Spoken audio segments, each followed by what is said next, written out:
Ana ko'rinadi ekran. Hamma ovoz ketadi. Ovoz yoqilganda taqich ovoz mikrofon. Участникlar ishtirok etyapti. bo'ladi. Assalomu alaykum. Mana bir bor nechi kunlar? Mayli, biz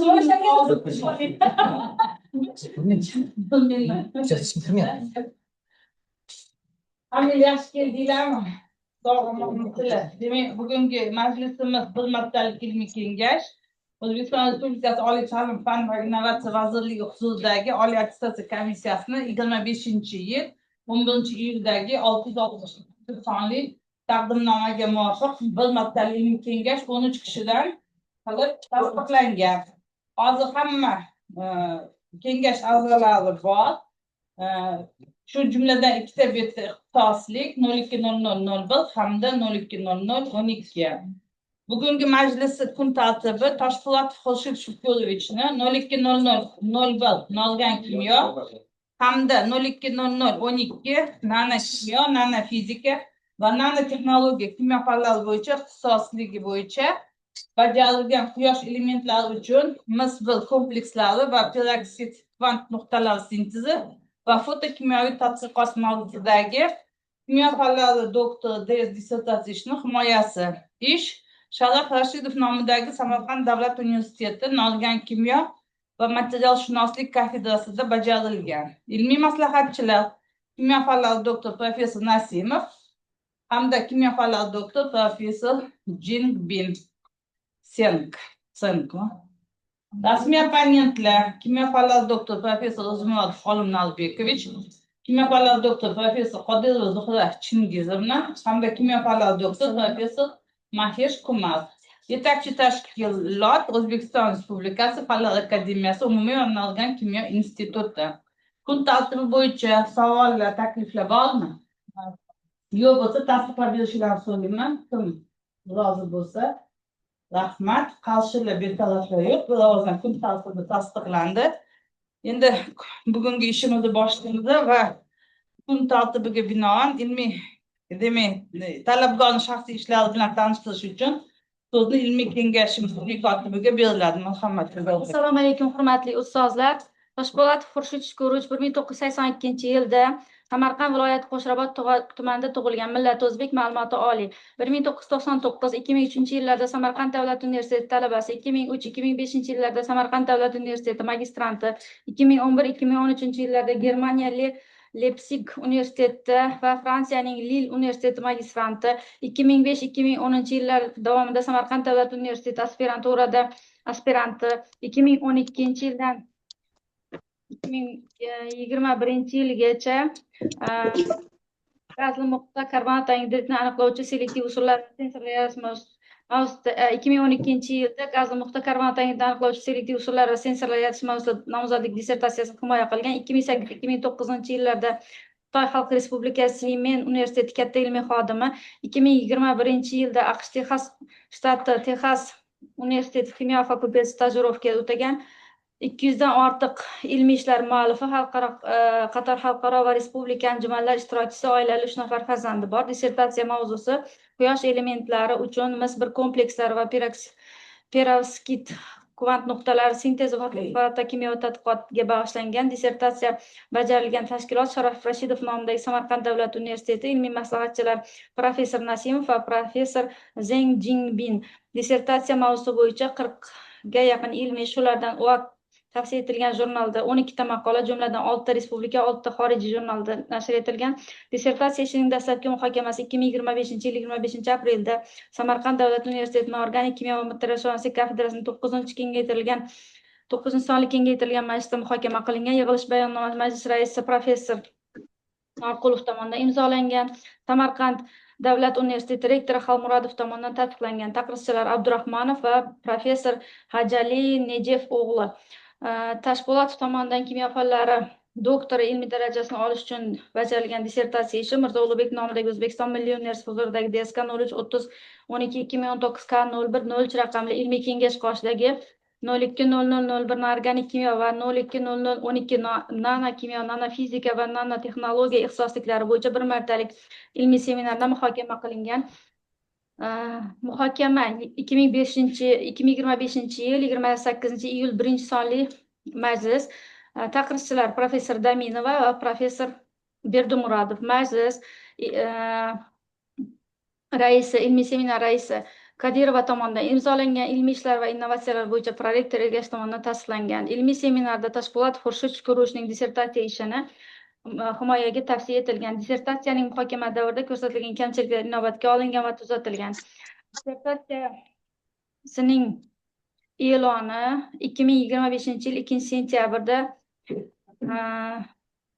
e'loni 16-sentyabrda OAKning veb saytida va 2025-25-sentyabrda O'zbekiston Milliy axborot agentligi veb saytida e'lon qilingan. Shuningdek, 2025-yil 25-sentyabrda Ziyonet axborot tarmog'i portaliga joylashtirilgan. Yurtdosh tashkilot sifatida dissertatsiya ish vaqti referati O'zbekiston Respublikasi Fanlar akademiyasi umumiy va noorganik kimyo institutining kengaytirilgan ilmiy seminarida muhokama qilingan. 2025-yil 29-sentyabr 15-sonli bayonnoma. Ilmiy seminar raisi texnika fanlar doktori professor Tog'a Sharif va ilmiy kotib PhD Niyazova tomonidan imzolangan. Umumiy va noorganik kimyo instituti direktori professor Ibragimov tomonidan tasdiqlangan. Taqrizchi kimyo fanlari doktori Yakubov tomonidan berilgan taqrizda dissertatsiya ishi ijobiy baholanib, unda ishning dolzarbligi, ilmiy yangiligi, olingan natijalarning ilmiy asoslanganligi va amaliy ahamiyati ko'rsatilgan. Rahmat. Hali Xudoning shaxsiy ishlari bo'yicha ilmiy kotibga savollar bormi? Bo'lmasa, dissertatsiya ishi bo'yicha ma'ruza qilish uchun so'z talabgorga beriladi. Demak, reglament bilan yarim soat. Marhamat, sizga so'z. Assalomu alaykum, hurmatli kengash a'zolari, ustozlar, mehmonlar. Bugun himoyaga qaytgan ishimiz quyosh elementlari bo'yicha, demak, mis-bir komplekslar hamda perovskit kvan nuqtalarining fotokimyo tadqiqotlari bo'yicha eng demak yaxshi natijalarni bo'lishmoqchimiz sizlar bilan.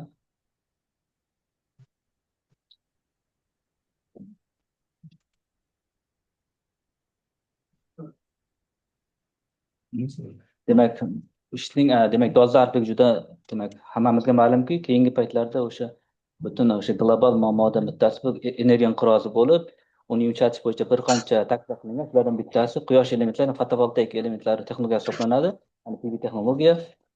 Buning demak bir qancha avlodlari bo'lib, 4 avloddan demak biz taklif qilayotganimiz bu 3-avlodga kiradi. 3-avlod demak fotovoltaik texnologiyalar, ya'ni ular bo'yoq sezgir quyosh elementlari, ya'ni Dioxide Sensor Solar Cell DSSC va perovskit tuzilishli quyosh elementlari. Bu ikkovi ham demak kimyoviy birikma quyosh elementlariga kiradi. Tadqiqotning maqsadi demak mis-birning gomoliptik va heterotit komplekslarini sintez qilish. Bu yerda biz ligand sifatida organik demak sterik to'silgan va shuningdek difosfen ligandlar ishlatganmiz. Bu yerda shuningdek ham noorganik ham organik noorganik perovskit kvan nuqtalari sintezi ularning demak barqarorligini oshirish uchun metodlar olib borilgan. Bu yerda hozirgi vaqtda eng ko'p ishlatiladigan bo'yoq sezgir quyosh elementi sifatida bu rutenid tris-bipridil kompleksi bilan misning demak xuddi shunday kompleks o'zaro solishtirilgan kompleks solishtirilganda bu yerda o'sha nima uchun aynan mis tanlangan demak urg'u bermoqchimiz. Bu yerda masalan yutilish maksimi ikkovi bittasi 450 bo'lsa, bunda mistikida 458 bir-biriga yaqin. Lekin bu yerda klassen dashat davri buni 1150 nanosekund. Bu demak juda ham o'sha triplet holatda o'sha bu yerda kuzatiladi protein komplekslarda. Chunki bu o'sha triplet holatda o'tishi quyosh elementlari juda muhim xususiyat hisoblanadi. Xuddi shuningdek bu yerda metil va fenil va metil va tetrabutil uchlamchi butil ligand komplekslarni ham xuddi shunday nimalar solishtirilganda, demak bu yerda asosiy e'tibor kompleksni qanday barqaror qilish degan narsaga qaratiladi, oksidlamay. Chunki ma'lumki, hammamizga ma'lumki, mis-bir komplekslari juda ham labil bo'lib, 5-chi bir ligand erituvchi ligand ta'sirida parchalanishga moyil. Agar rutiniy komplekslarni solishtirsa, bu ideal oktedr ko'rinishda mana bu yerda oktedr simmetriya, mis-bir komplekslari esa tetraedr simmetriya hisoblanadi. Lekin bu erituvchi ta'sirida bu x kvadratga o'tgandan keyin o'sha 5-bir molekula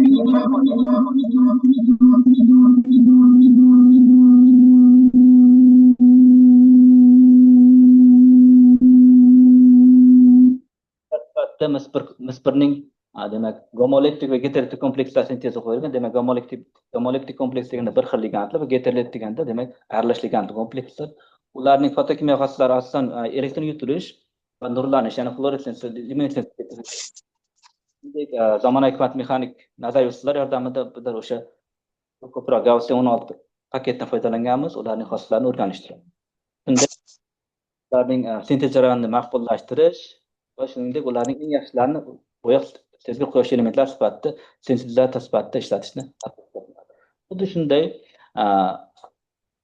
perovskit nuqtalarda ligand yordamida qayta ish yo'qdir. Ya'ni ligand asosida repressiv LRP usuli yordamida demak gibrid organik perovskit nuqtalar sintez qilish, ularning xoslaslarini o'rganish va ularning barqarorligini oshirish bo'yicha qanday takliflar berish bo'yicha shug'ullanganmiz. Va ularning eng yaxshilarini, demak eng barqarorlarini quyosh elementlarida ishlatib ko'rganmiz. Tadqiqot davomida demak 14 ta heterolektik, 4 ta gomolektik kompleks sintez qilindi. Ularning xoslatlari elektron yutilish va infraqizil spektroskopiyasi, Raman spektroskopiyasi va nurlanish spektrlari yordamida o'rganildi. Ularning olingan komplekslarning qo'zg'algan holatdan demak asosiy holatga o'tishi dinamikasi ko'rib chiqildi. Xuddi shunday ularning quyosh sezgir quyosh elementlari, bo'yoq sezgir quyosh elementlarida qanday xoslik ekanligi ko'rsatildi. Xuddi shunday perovskit kvant nuqtalari, demak bu yerda perovskit tuzilishdagi BKT o'rnida biz qurg'ochnik ion ishlatganmiz. Ularning demak eng barqarorligini oshirish, chunki perovskit nuqtalarning eng kamchiligi bu ularning barqarorligi juda kam hisoblanadi. Chunki eng barqarori ham o'sha 2 hafta davomida ko'pchilik parchalanib ketadi, yodidlar. Ularning xoslaslarini o'rganish va hokazo. Demak bu yerda mispir kompleksining uchun tanlangan ligandlar, bu yerda ligandlarning ko'pchiligi sterik to'silgan biperdil hosilalar va birinchi, ikkinchi ligandimiz masalan bu yerda shunday fenantralinni yadrosi bor. Xuddi shunday biz bu yerda birinchi marta difosfin ligandni kompleks hosil qilishda ishlatdik. Bundan tanlashdan maqsad ba'zi ligandlar kompleksning molekyular nur yutish koeffitsiyentini oshirish bo'lsa, difosfinniki buning o'sha tetraeder xoslasini strukturasini saqlab qolishni qaratilgan. Bu yerda keyingi o'sha ligandlarimiz kattaroq ligand masalan 4 ta metil guruhi tetrametil fenantralin va bixenal ligandlar birinchi marta ishlatib ko'rdik. Bu yerda bizning gomolektik komplekslar hosil bo'lishda ko'proq bizlar bu yerda eritmasiz usulda ko'proq ishlagan, ya'ni mexanik kimyo usulda sintez qilganimizda, demak ularda yaxshi natijaga yuqori unda erishildi. Bu yerda dibromo hosilali fenantralin kompleksimiz ham demak o'ziga xos xoslik ekanligini ko'rish mumkin. Xuddi shunday bu yerda tetrametil va bixenalin hosilali komplekslar ham demak asosan gomolektik komplekslar bizning misolimizda mexanik kimyo usulida sintez qilingan. Katta sterik to'silgan ligandli komplekslar sintez qilish uchun biz ko'proq dixlorometanda erituvchi sifatida foydalandik, chunki ma'lumki mispir komplekslar suvda yaxshi erimaydi. Agar erigandan ko'proq o'sha parchalanib ketadi. Shuning uchun dixlorometan erituvchi sifatida foydalanildi. Bu yerda dastlab sterik jihatdan kichikroq ligand kiritilib, ikkinchi bosqichda sterik jihatdan to'silgan ligand kiritilganda, demak kompleks yuqori o'rinda hosil bo'lishi kuzatildi. Ikkinchi bu slaydimizda ham demak xuddi shunday mezitil ligandli mezitil hosilali ligand kiritilishi ko'rsatilgan va bu yerda oksimetil guruhi o'sha kompleks birikmaning xossani yaxshilash uchun ishlatilgan. Bu sxemada esa difosfin ligandli kompleksda qanday hosil bo'lishi, demak birinchi bosqichda difosfin ligand kiritilib, ikkinchi bosqichda demak to'silgan ligand kiritganimizda demak kompleks hosil bo'lishi tasdiqlandi. Bu yerda ham xuddi shunday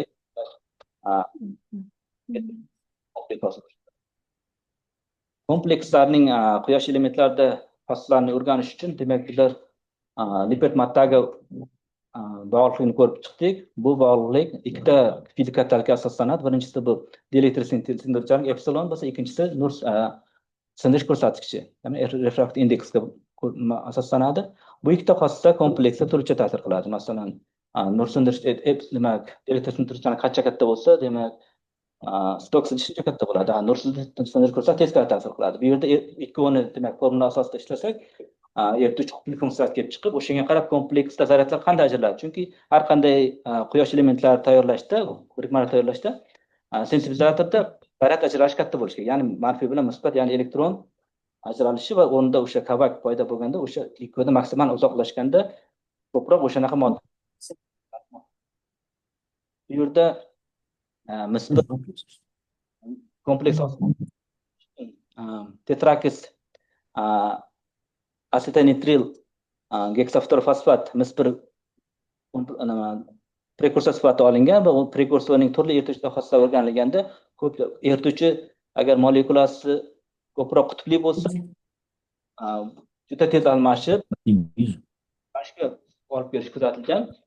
Смотри, видишь, трибуна здесь, он там не стоит. Он так надо. Bu yerda hosil bo'lgan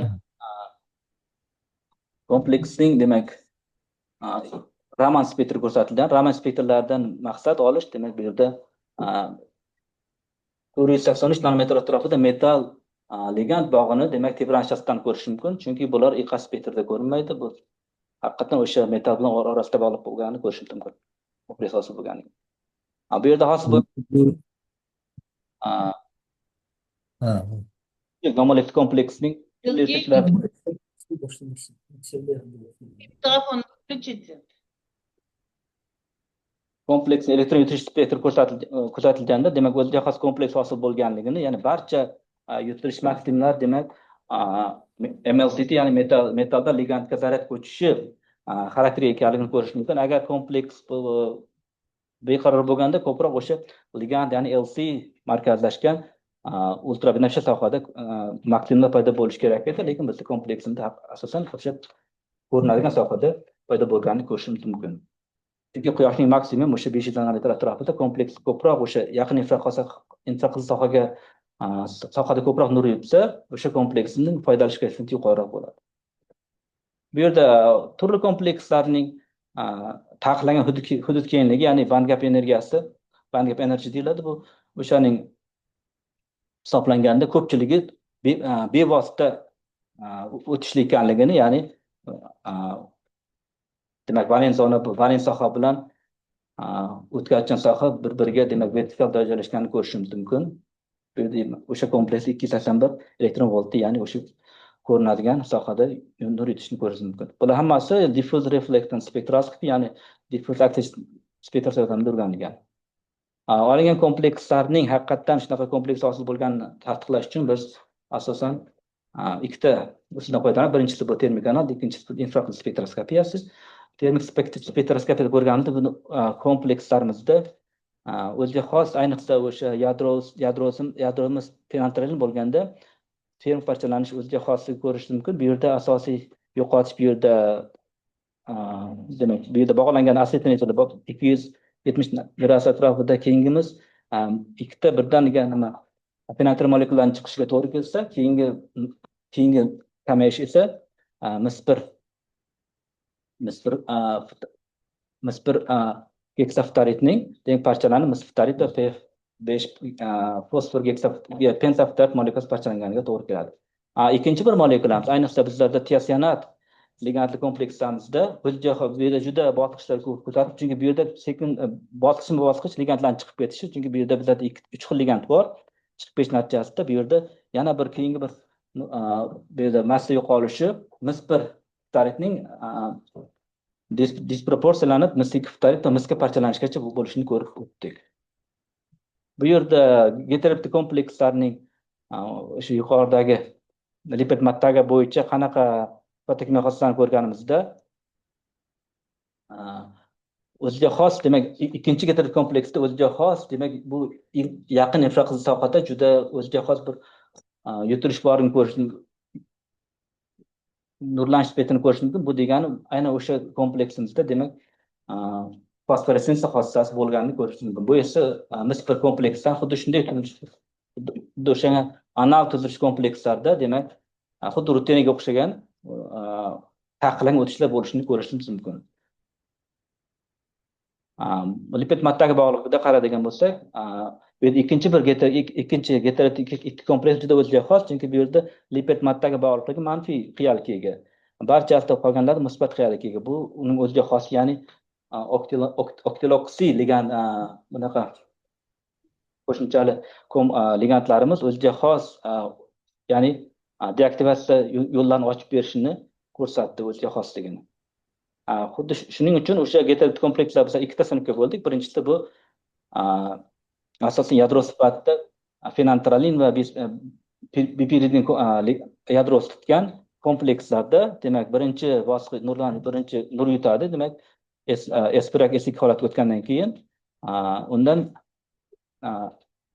keyin molekula tetraeder holatdan tekis vertikalga o'tishga kuzatiladi, yuz ferritasiga atrofida. Undan keyin bo'lsa ikkita kompleksda ham, demak, molekula tekislanib, keyin eritish ta'siriga uchrab, keyin fosforinsizni kuzatish mumkin. Lekin bizlarda mavjud asboblar bilan fosforinsizni buni kuzatib bo'lmaydi, faqat buni o'sha transit absorption, transit emission bilan ko'rish mumkin, chunki bu yerdagi asbobda o'sha massa detektor yetarli emas deb qaror qildik. Ikkinchi bir komplekslarda esa, ayniqsa o'sha difosfin turgan ligandimizda aynan o'sha difosfin tanlaganimiz molekulaning tekis holatga o'tishga to'sqinlik qilishini ko'rish mumkin. Ya'ni bu yerda haqiqatdan fluoressensiya kuzatildi bu yerda. Kvantum pastroq, yashil tavr pastroq bo'lsa ham, lekin bu yerda shuningdek juda nurlanishsiz o'tishlar ham bu kompleksda, demak, ancha deaktivatsiya yo'llari ancha murakkabligini tasdiqladi. Bu nima uchun kerak? Chunki bu yerda o'sha komplekslarning dizayni, molekula dizaynini qanaqa qilsak, qanaqa xoslar kompleks hosil bo'ladi degan narsaga hisoblanadi. Olingan komplekslarning o'sha bo'yoq sindiqish elementlarida ishlatish uchun albatta bu yerda energiya diagrammalariga mos kelishi kerak. Bu yerda tuzilishi albatta birinchi o'rinda ehtiyoj shisha, keyin o'sha fotonot, rux oksidlar ishlatdik, titan 4 oksid bilan rux oksidga ko'proq mos kelish kuzatildi. Keyin bularning lum orbitallarining energiyasi xuddi shunday pasayib borsa, demak, elektron effektiv, demak, fotonotga berishga ko'chadi. Bu yerda esa xuddi shunday buning xom energiyasi bunikidan pastroq bo'lishi kerak. Yodid, triodid, redox mediator. Tadqiqotimizning ikkinchi qismi esa barqaror perovskit kvant nuqtalarni sintez va tadqiqotga bag'ishlangan. Bu yerda biz asosan parametli va yodidli perovskit kvant nuqtalarni olishga harakat qildik. Demak, biz birinchi marta demak, donorligi kamroq bo'lgan eritgichlardan foydalandik. Bu yerda qanday bosqichlar? Demak, birinchi dimetil formamidda ikkita sezibramid va qo'rg'ochnik bramid eritilib olib, keyin ligand qo'shilgan, keyin aralashtirilgandan keyin bu antisolvent qo'shilgandan keyin bular cho'kmaga tushmasdan, chunki bizda ligand qo'shganimiz uchun kolloid eritma hosil bo'ladi. Buni keyin yashil barcha o'sha qo'rg'ochnik kvant nuqtalari yashil nurlanish spektriga ega. Bu yerda bo'lsa yodidli, metilammon yodidli, metilammon qo'rg'ochnik yodid perovskit kvant nuqtasi olinishi. Demak, biz birinchi marta o'sha asetonitrid bilan xloroformni yomon yoki yaxshi eritish sifatida ishlatib ko'rdik. Bu yerda demak asetonitrid yaxshi eritish vazifasini bajarib, bu yerda dastlab prekursorlarimiz metilammon yodid va qo'rg'ochnik yodid asetonitridni eritib olib, ultra tovushli aralashtirgichda yaxshilab aralashtirgandan keyin u ligandlar qo'shilib, ligandlar sifatida olilamin va oliinkislota qo'shildi va xloroformga solinganda, demak, juda ham barqarorligi va fluoressensiya intensivligi yuqori bo'lgan perovskit kvant nuqta olishga erishildi. Va buni demak to'q qo'ng'ir rangli bo'ladi. Oddiy ko'z bilan qaraganda, agar ultraviolet lampa bilan qaraganda, demak, bu yorqin qizil lyuminessensiyaga ega bo'lishini ko'rsatildi. Albatta bu barcha quyosh elementlari uchun perovskit kvant nuqta bo'ladimi, boshqa oddiy an'anaviy kvant nuqta bo'ladimi? Bu yerda lyuminessent xossasi eng muhim hisoblanadi, ya'ni zaryad ajralishi uchun. Bu yerda erituvchi injenerligi bo'yicha qaysi erituvchilar tanlab olinganini ko'rsatgan. Demak, biz toluvol va xloroform yomon erituvchi sifatida ishlatib ko'rganimizda, demak, aksariyat tadqiqotlarda toluvol yomon erituvchi sifatida ishlatilgan. Lekin biz tadqiqotimizda birinchi marta o'sha yashilroq bo'lgan erituvchi xloroform ishlatganimizda, demak, ancha xoslar yaxshi bo'lgan xos kvant nuqtalar olindi. Bu yerda olingan kvant nuqtalarning chap tomondagi ko'k bilan berilgan spektr bu elektron yutilish spektri, demak avtobuslar qirrasi, demak bu yerda bo'lgan bo'lib, demak 500 nanometr atrofigacha demak yutilish maksimiga parametrlar, ya'ni bu ko'proq o'sha yutilish maksimumlari ultrabinafsha sohada yotadi. Nurlanish spektr demak juda ham ingichka, ya'ni demak yarim cho'qqi kengligi full width hat maksimum demak 24,5 nanometrga bo'lyapti. Juda katta yuqori, juda katta stok zidishiga ega, ya'ni yutilish va nurlanish maksimum orasidagi masofa ancha katta. Bu degani o'sha o'zining komplekslar o'zini nurlanishni yo'qotishga uchrashi kamroq bo'ladi. Barcha perovskit nuqtalar, kvant nuqtalari, olingan kvant nuqtalar demak sodda kubik, ya'ni primitiv kubik tuzilishga ega. Bu yerda o'sha bu diagrammada demak yomon erituvchidagi holat ko'rsatilgan ligandlar yordamida stabillashgan. Olingan perovskit kvant nuqtalar, parametrik perovskit kvant nuqtalarining demak taxlangan hudud kengligi 224 elektron volt. Bu degani o'sha ko'rinadigan sohada yutadi ko'proq. Ya'ni bu yerda eng o'shani qo'zg'ash uchun eng kamida ko'rinadigan nur bo'lishi kerak degan. Xuddi bu olingan perovskit kvant nuqtaning rentgen diffraksiya ma'lumoti berilgan. Buni perovskit tuzilishi bo'lish uchun demak barcha demak Miller indekslar ko'rinadi 100, 111 hammasi bu degani o'sha barcha refleksiyalar ruxsat berilgan oddiy kubikda. Va o'sha olgan perovskit kvant nuqtamiz PM-3 m fazo guruhga to'g'ri kelishi va juda ham ideal kubik shaklda ekanini ko'rish mumkin. Tadqiqotimizda yana muhim tomoni bu birinchi marta biz o'sha metallar pusulda demak metal amoniyatni olganimizda erituvchi qanday tanlanganini ko'rsatdim. Bu yerda demak aksariyat tadqiqotdan farqli bizlar birinchi marta hamma laboratoriyada topiladigan bu xloroform ishlatib ko'rganimizda demak asliy juda mos kelishi kuzatildi. Demak bu yerda yodidli perovskit kvant nuqtaning chap tomondagi o'sha parabolan spektri, elektron yutilish spektri bu yerda demak absolyut qirrat demak mana bu yergacha nanometr atrofida, ya'ni yaqin infraqizil sohagacha yaqin kelishini ko'rsatish. Bu degani ko'proq o'sha ko'rinadigan nurlarning asosiy qismi infraqizil ko'rinadigan sohaga to'g'ri keladi. Nurlanish parametr va juda ham ideal Gaussian shakldagi nurlanish spektrini berdi va stok zidishi 432 nanometr. Bu degani olingan kompleksimiz qo'zg'algan holatda asosiy holatga o'tishda self quenching deydi, o'zi o'sha bitta kvant nuqta ikkinchi kvant nuqtani energiyasini olishi deyarli sodir bo'lmaydi degan, chunki juda qamrab olish juda ham kichkina joyda bu yerda tushyapti. Yana bir qiziq tomoni komplekslarimizda an'anaviy kvant nuqtalarda vaqt o'tishi bilan spektrda sizish kuzatiladi. Eriydi yoki yiriklashadi. Shu paytda asosiy nurlanish maksimumi chap yoki o'ng tomonga qarab batoqrom yoki ipsoqrom siljiydi. Lekin biznikida bu yerda kompleksimizda demak 5 oydan keyin ham faqat o'sha qizilimiz 5 oydan keyingi nurlanish spektri faqat sifat yaxshilangan ko'rishim. Albatta bu yerda o'ng tomondagi nurlanish spektri 5 oydan keyin mana bu juda ham kam qismi qolgan, ya'ni 23.7% perovskit farda qolyapti. Albatta hamma perovskit kvant nuqtalarga, ayniqsa yodidli perovskit kvant nuqtalarga bo'lgan eng demak manfiy demak отрицательный xususiyati demak manfiy xususiyat. Chunki shu paytgacha olingan eng barqaror kvant nuqtalar 1,5 oyda umuman batamni yo'qotgan, lekin bizda 5 oydan keyin ham demak o'sha 23.7% atrofida, ya'ni 5 dan 1 20% atrofida qolganini ko'rish mumkin. Bu degani ancha barqarorligi, ya'ni atlitonitril va xloroform yaxshi va yomon erituvchida juda ham demak mos kelishini ko'rsatdi. Olingan kompleksning yashash davrini aniqlash uchun biz o'sha fizika fakultetidagi pikosekund lazerdan foydalandik va o'rtacha yashash davri 37 nanosekund ekanligini, ya'ni o'sha boshqa tadqiqotchilar tomonidan olingan kvant nuqtalarga yaqin o'sha atrofda ekanini ko'rsatdi. Bu degani o'sha olingan komplekslarimiz o'sha vaqt davomida yetarlicha elektron inyeksiyasini o'sha fotonga qilib bera olishi mumkin. Bu yerda olingan kompleksning demak rentgen element analizi, ya'ni XRF, EDS energy dispersion rentgen fluorescence spektr tahlil ko'rsatilgan. Demak bu yerda yodid bilan qo'rg'oshin mol ulushi 1 ga 3 ekanligini haqiqatdan demak o'sha ABX3 formulaga mos kelishini element analizi tasdiqladi. Bu yerda demak A kation sifatida bizlarda metil ammoniy kation turibdi. B kation sifatida demak qo'rg'oshnlik kation ko'p burchaklarda va oktedr qirralarda esa burchaklarda esa demak yodid ioni turibdi. Demak buni biz o'sha nazar hisoblashni xuddi shunday molekularni taklif qildi.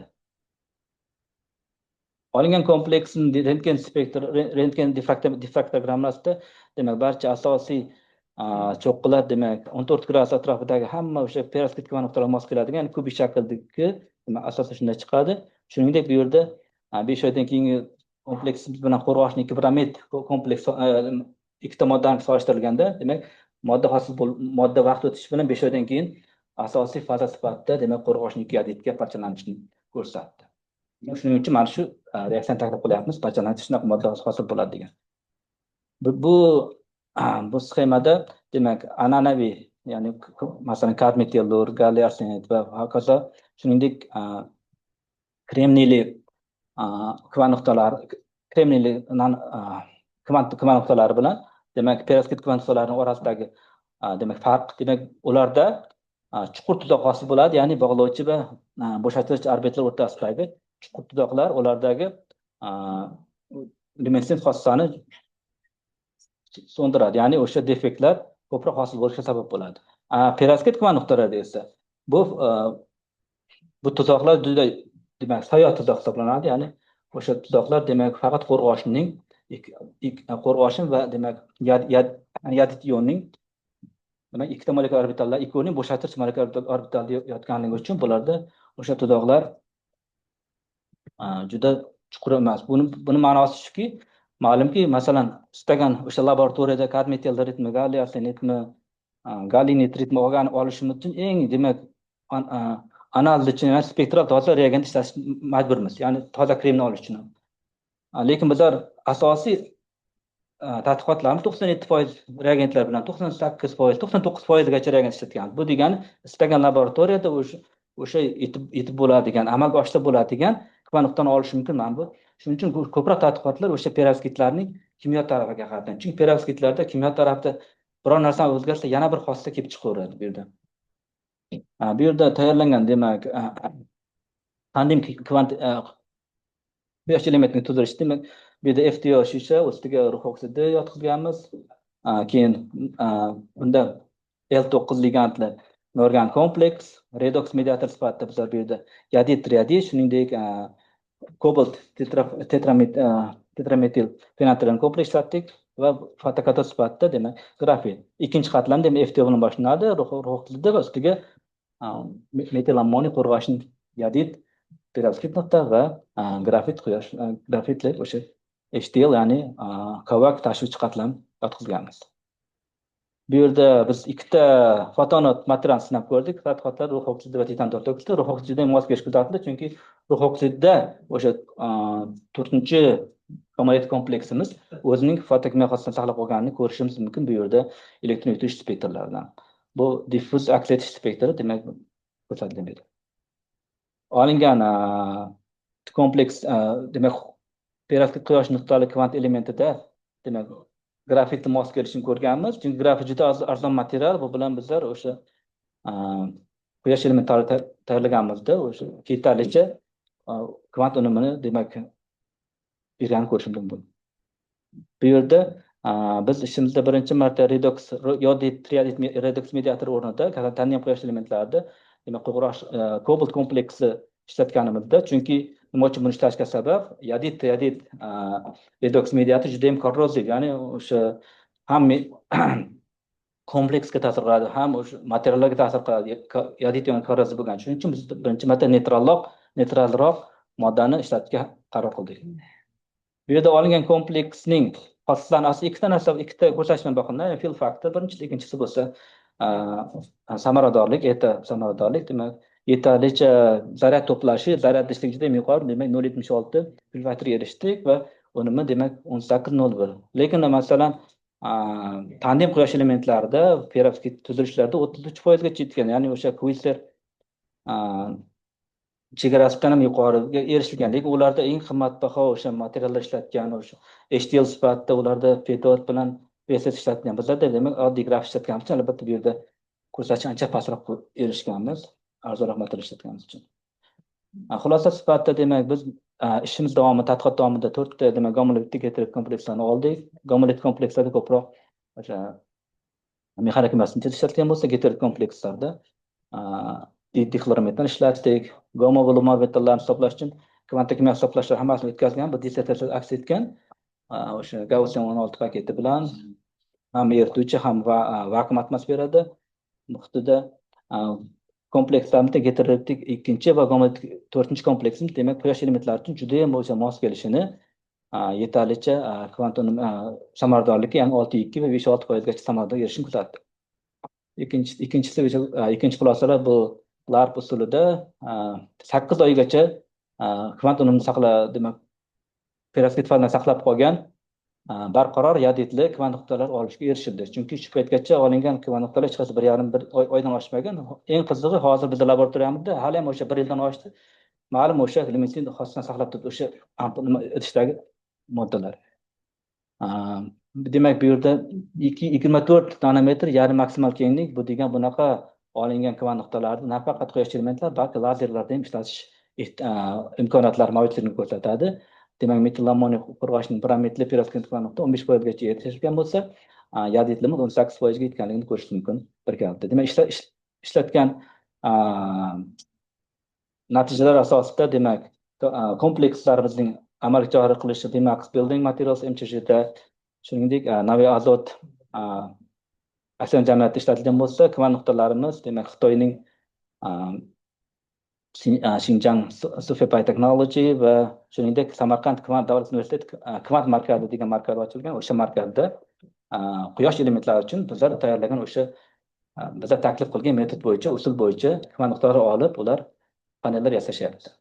Bu yerda ma'lumotni ko'rsatgan.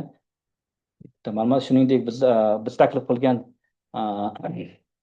metil ammoniy qo'rg'oshin yadid perovskit kvant nuqtani o'sha impact factor 19 bo'lgan Advanced in Colloid and Interface Science degan jurnalda haqiqatan shular oddiyroq laboratoriyada topiladigan usul bilan barqaror kvant nuqta olishga erishilgan deb, demak ular nima berishyapti?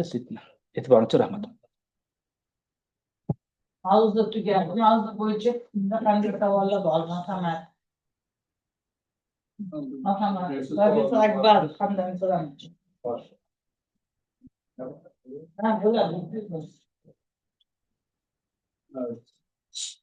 Bir savol komplekslarni eritmada va mexanik kimyo usulida sintez qilinganimizda shunday.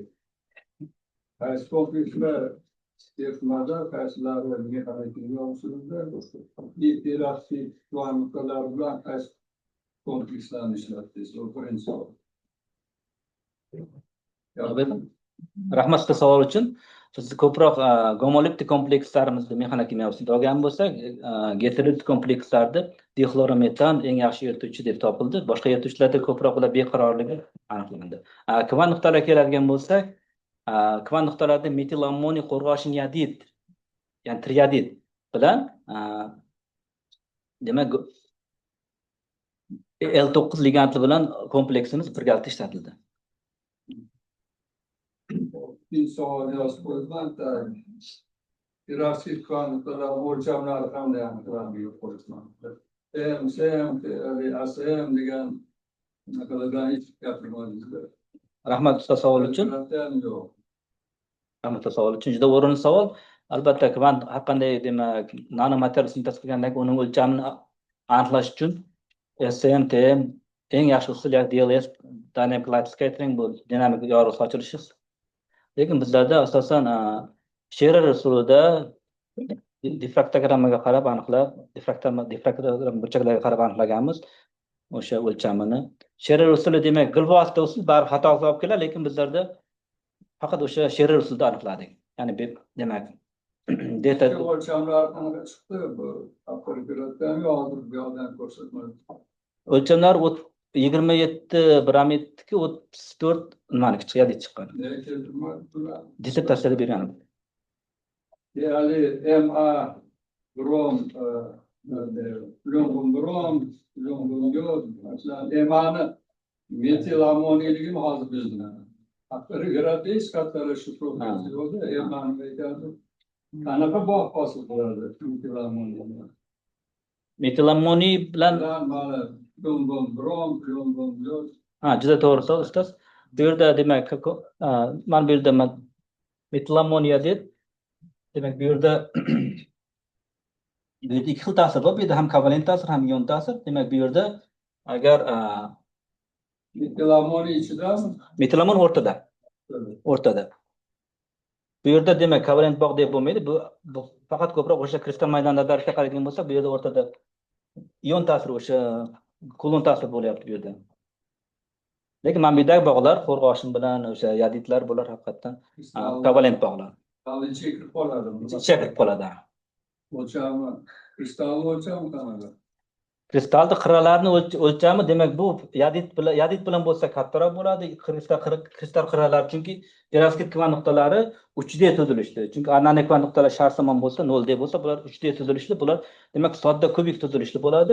Kristal o'lchamlari ikkita narsaga bog'liq. Ham galogenitga, ham metil ammoniy ionning effektivligiga bog'liq. Ya'ni buni o'sha Mana keyingi savol. Ya'ni o'sha bordi savol.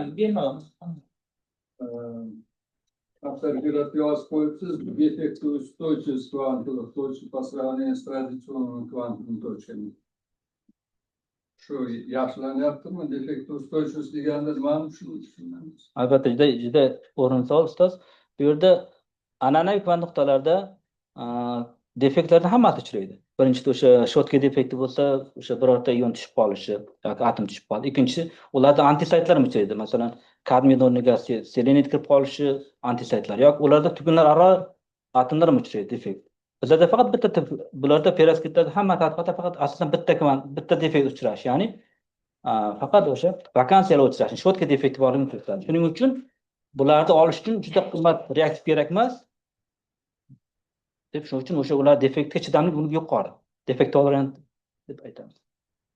Ya'ni keyingi savol 39-slaydda orqaga. O'sha yerda chap tarafni o'ng taraf ko'rsatdingizda 5 oydan keyin o'zgarmadi. Ikkinchisida nimaga o'zgarib ketdi? Rahmat savol uchun. Demak, chap tomondagimizda qora bilan berilgan spektr bu. Dastlabki o'sha shu olgan paytimizda nurlanish spektr bu 5 oydan keyin. Spektrda faqat yaxshilanish, ya'ni agar men bilan ikkovini solishtirsak, o'ng tarafda bu normallashtirilganda bu. Normallashtirilmagan mana bunaqa beradi. Bu normallashtirganmiz, chunki ikkovini maksimumini birga keltirganimizda faqat o'sha bu hali turli anaqada. Bu normallashtirilgan bu. Normallashtirilmagan.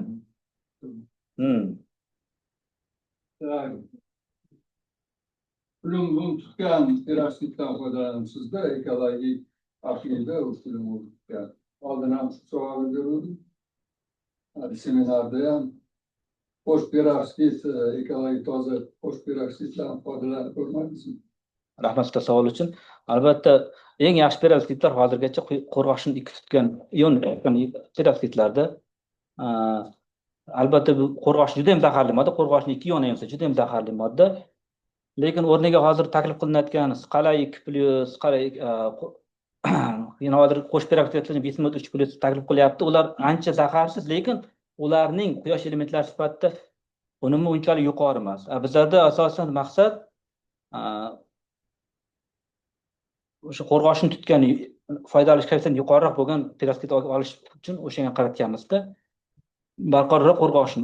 Chunki hozirgi bu barcha perovskit quyosh elementlari faqat qo'rg'oshin ishlatyapti. Hozirgi qo'shlar, Scala 2, bismut 3 tutganlar hozircha o'sha natijaga erishilgan yo'qda. Chunki bularning o'sha unumi, demak, ishlar bormi adabiyotlarda? Juda ko'p. Bir kunda dunyo bo'yicha bir kunda perovskitdan normal jurnal 7 ta maqola chiqadi bir kunda. Raqamlar solishtirmadi. Solishtirdik. Bir solishtirish jadvalini keltirmadi. O'sha bilmagan. Yana kimda savol bor? Professor Odilov mana shu kvant nuqtani oldik, u 8 oygacha turdi deb aytyapsiz. Bu shuni sababi nimada? Nima hech qanaqa barqaror bo'ladi. Aslan bilan tasdiqladi barqarorlik. Rahmat usta savol. Juda ham o'rinli savol.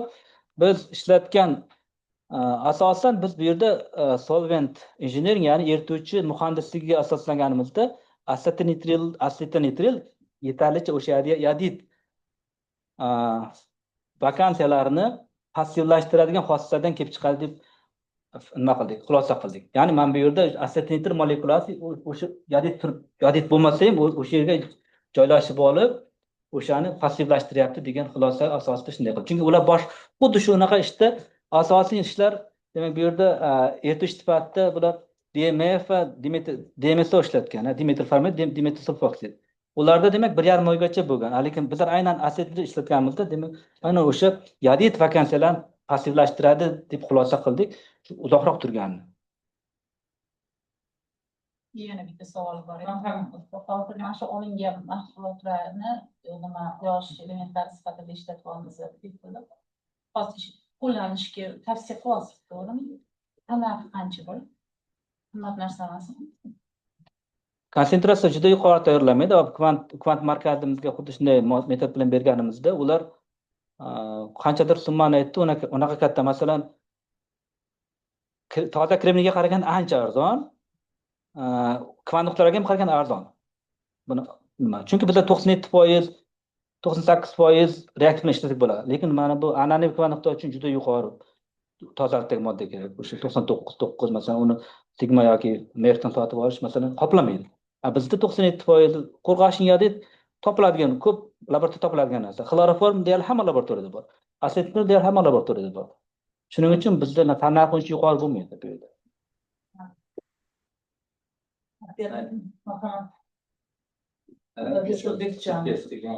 Kvant nuqtalar optik xarakteristikasi juda muhimda bo'ladi.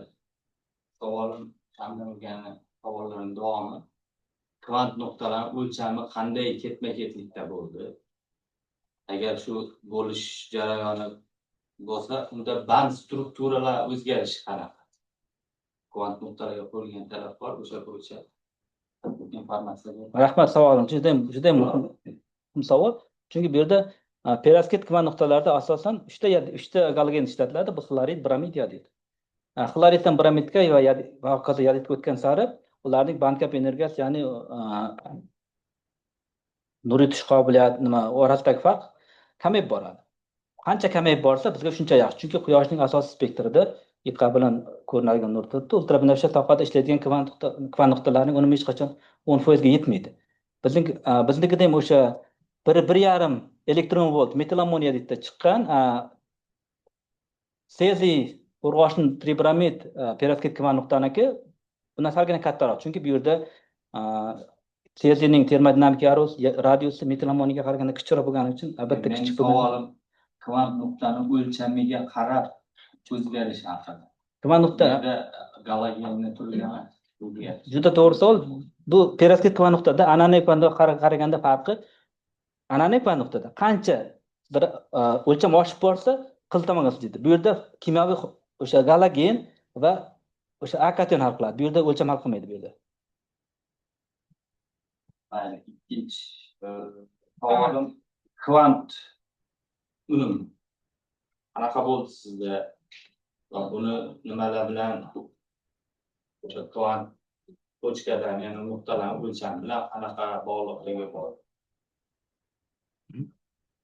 Rahmat savol uchun. Bizda kvant nuqtani, demak, absolyut kvant nuqtani kvant unumini o'lchashni iloji yo'q bizda laboratoriyada, chunki buning uchun integratsion sfera kerak. Spektrofluorimetrga bizda bu narsa yo'q. Biz faqat bilvosita usul, ya'ni yashash davrini, ya'ni demak bu yerda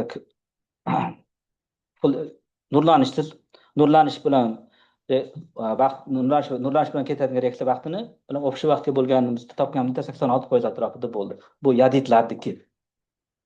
Yana bitta bor. Qarang, hozir sizda 14 ta ilmiy yangilik bo'lganda ish bajarish davomida.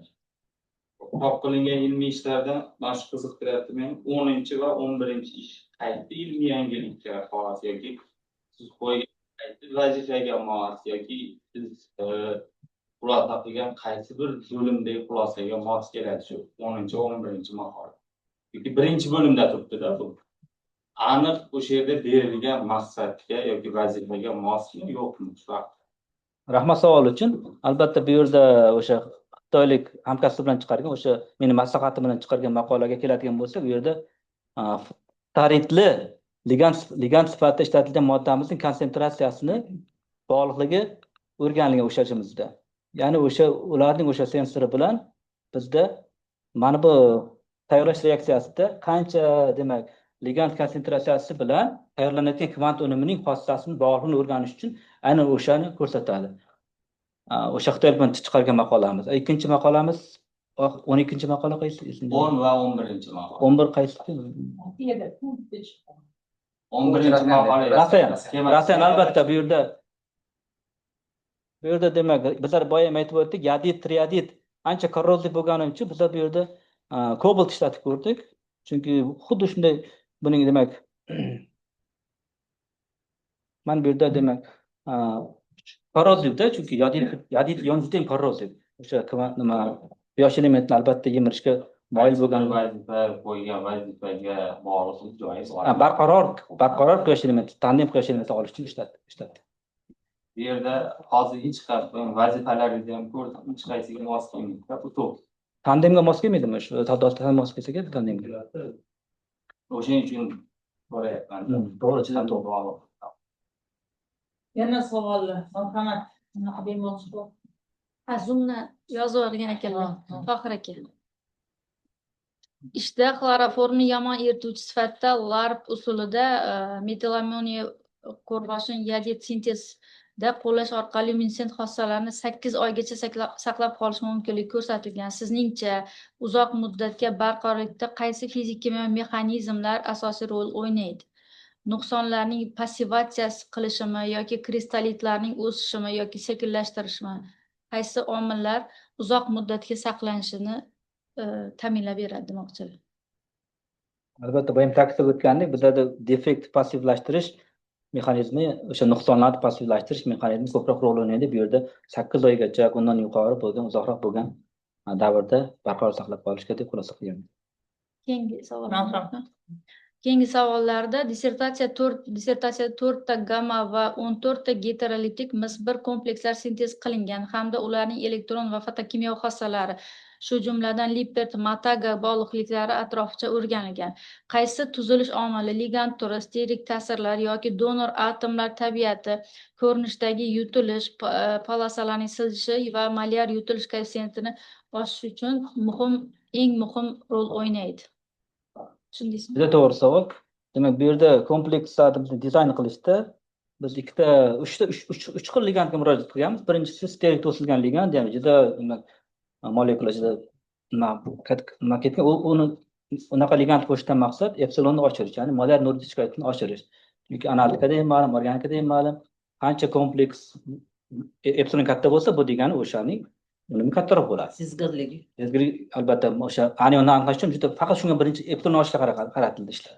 Ikkinchi tomoni difosfid ligandi esa tetraedda, ideal tetraedda turgan kompleksda, demak o'sha flattening deydi, bunaqa holatga o'tishda o'sha to'sqinlik qilsak, kompleksimiz barqaror turadi va o'sha triplet holatga o'tishi mumkin. Shuning uchun o'shani qo'yganmiz. Uchinchi bir ligandimiz, tiosianat ligandi esa kompleksni yutish spektri, elektron yutish spektrini ko'proq o'sha spektrning qizil tomoniga suzishga maqsad qilib ishlatganmiz. Yana bitta savol bor. Mis-1 komplekslari rux oksid va redoks juftlarining energiya darajalarini moslashtirish darajalari bo'yoq sezgir quyosh elementlari samarali ishlashi uchun tadqiq qilingan. Mis-1 plus metil ammoniya qo'rg'oshin yod 3 tandem tizilmalarida qaysi maksimal fototok generatsiyasi va fik qiymatlariga erishilgan va bu texnologiyani keng ko'lamda joriy etishda qaysi cheklovchi omillar hal qiluvchi bo'lib qolmoqda? Juda to'g'ri savol. Bu yerda demak mis-1 kompleksining cheklovchi omil sifatida bu yerda mis-1 komplekslarda asosan tetraeder holatdan demak tekis kvadrat holatga o'tishida ikkinchi bir, uchinchi bir yoki keyingi o'sha solvent eritish ta'sirida moddaning parchalanishi uni mis-1 kompleks keng ishlatilishiga albatta tupetga to'sqin qilib kelyapti. Keyin boshdagi nima edi? o'sha fik borku, Ha, energia, ha, albatta bu yerda foydalanish koeffitsiyenti. foydalanish koeffitsiyenti demak ikkita narsa ko'proq e'tiborga qaratiladi. Bu yerda fill faktori bilan demak demak bu yerda etani hisoblash, fill faktorini hisoblash bular barchasi o'sha elektrokimyoviy usullarga asoslanadi. Formulalar bilan fill faktorini hisoblash uchun demak maksimal tok kuchi bilan maksimal kuchlanish bo'linadi. Demak salb yuritish kuchlanish bilan bu nimaga ikkinchi bir tok kuchiga etan topishni xuddi yuqorida bundan foydalanib demak bu yerda o'shani baholaganmiz. Keyingi savol. Muallif mis-bir gomma va heteroliptik komplekslarni peroksid quyosh elementlari uchun sensibilizator sifatida qo'llash O'zbekistonda ilgari o'rganilmaganini ta'kidlaydi. Siz bu yo'nalishda keyingi ilmiy ishlar uchun qaysi yo'nalishlarni eng istiqbolli deb o'ylaysiz? Barqarorlikni oshirish, ya'ni ligandlarni izlash, organik sensibilizatorlar bilan gibridlashtirish yoki 2D 3D kesishma arxitekturalarini integratsiya qilish. Juda to'g'ri savol. Albatta kelajakda asosiy qaraladigan narsa peroksidlar juda ham bir yangi olim deb, chunki 15 yildan oshib ketdi. Birinchi peroksid chiqqan maqolaga 2013 yil chiqqan bo'lsa, oshib ketdi. Asosiy yo'nalishlar bu yerda hozirgi tendensiya peroksid plus organik quyosh elementlari bo'yicha ketyapti. Ular o'sha 30% dan yuqoriga chiqqan narsalar bor. Organik peroksid, organik quyosh elementlari. O'sha talasianin, qanday moddalar bor shular ketyapti. Tendensiya o'sha qarab ketyapti. Yana savollar bormi? Qamat. Bo'ldi, yetarli, shuncha Yetarlimi? Yetarli bo'lsa, unda keyingi bosqichi bu dissertatsiya bo'yicha seminar va yetakchi tashkilot xulosasi hamda avtorishoratga kelgan taqdimlar bilan tanishtirish uchun bizni ilmiy kotibga beramiz. Rahmat. Yetakchi tashkilot sifatida dissertatsiya ishi avtoreferati O'zbekiston Respublikasi Fanlar akademiyasi Umumiy va Norganik kimyo institutining kengaytirilgan majlisda muhokama qilingan 29 sentyabr 2025 yil 15 sonli bayonnoma. Taqdirchi Yakubov. Xulosa ijobiy, ayrim kamchilik va takliflar berilgan. Birinchisi, kromoleptik kompleks birikmalarni sintez jarayonida nima uchun eritmada emas, balki mexanokimyo usuldan foydalangan. Ikkinchisi, asetanitril molekulalari mis-bir markaziga nisbatan qay darajada bog'langan? Ular boshqa ligandlarga osonlikcha almashtirish imkoniyati nimaga bog'liq? Keyingisi, aromatik ligand o'rtasida PP sticking kabi molekulyar ta'sirlar kuzatiladimi? Keyingisi, ligand tarkibidagi katta hajmli guruhlar kompleks birikmalarning erituvchanligi va fotofizik xossalarga qanday ta'sir ko'rsatadi? Keyingisi, peroksid kvant nuqtalarining o'lchami va morfologiyasi qanday nazorat qilingan? Bu parametrlar ularning optik xossalariga qanday ta'sir ko'rsatadi? Keyingisi, olingan metallarning toksikligi, ekologik xavfsizligi va yashil kimyo mezonlari bo'yicha baholash o'tkazilganmi? Keyingisi, sintez qilingan peroksid kvant nuqtalarining o'lchamini aniqlashda ilg'or mikroskopik usullar SEM yoki TEM dinamik yorug'lik ochilishidan foydalansa, ularning morfologiyasi haqida to'liqroq ma'lumotga ega bo'linadi. Keyingisi, barqaror yodidli peroksid asetanitril hamda xloroform erituvchilar juftligida olishning mexanizmini yaxshiroq tushunish uchun nazariy hisoblashlar amalga oshirilganda ishning qiymati yanada oshgan bo'ladi. Keyingi avtoreferatga kelgan taqdirda birinchisi, Toshkent kimyo texnologiya instituti professori Rahmonberdiyevdan taqrid ijobiy, kamchilik keltirilmagan. Keyingisi, Buxoro davlat konchilik va texnologiya universiteti professori Muhiddinovdan taqrid ijobiy, ikkita tavsiya keltirilgan. Birinchisi, olingan seziy qo'rg'oshin brom 3, seziy qo'rg'oshin yod 3, metil ammoniy brom qo'rg'oshin brom 3, metil ammoniy brom yod 3 kvant nuqtalarining barqarorligi vaqt davomida va har xil tashqi omillar, yorug'lik, namlik, kislorod ostida baholanganmi? Keyingisi, peroksidlar parchalanish jarayonining aktivlanish energiyasi hisoblanib, turli birikmalar uchun o'zaro solishtirilib qonuniyatlar chiqarilganda dissertatsiyaning ilmiyligi yanada oshgan bo'ladi. Keyingi taqriz Utebayev nomidagi Atirau neft-gaz universiteti professori Saginayevdan taqriz ijobiy, kamchilik keltirilmagan. Keyingisi, Hindiston texnologiyalar universiteti professori Vimal Chandra Shrivastayadan kelgan taqriz ijobiy, kamchilik yo'q. Keyingisi, Harbin texnologiyalar universiteti professori Shu Jao taqriz ijobiy kamchilik keltirmaydi. Keyingisi Navoiy davlat konchilik va texnologiya universiteti professori Umirovdan taqriz ijobiy quyidagicha taklif va kamchilik keltirilgan. Mis bir komplekslari va PKNlarning uzoq muddatli barqarorligini baholash bo'yicha tekshiruvlar cheklangan miqdorda olib borilgan. Rahmat. Marhamat, so'z talabgorga beriladi. Ko'rsatilgan taqrizda avtoshirotga kelgan taqrizlardagi kamchilikligi. Avvalambor yetakchi tashkilot sifatida xulosa bergan O'zbekiston Respublikasi Fanlar akademiyasi umuman olgan kimyo institutining jamoasiga minnatdorchilik bildiraman. Shuningdek, bu yerda falsafa fan doktor Yakubovga rahmat aytib qo'ymoqchiman, chunki o'sha ishni ko'rib berib, o'sha xulosa bergan.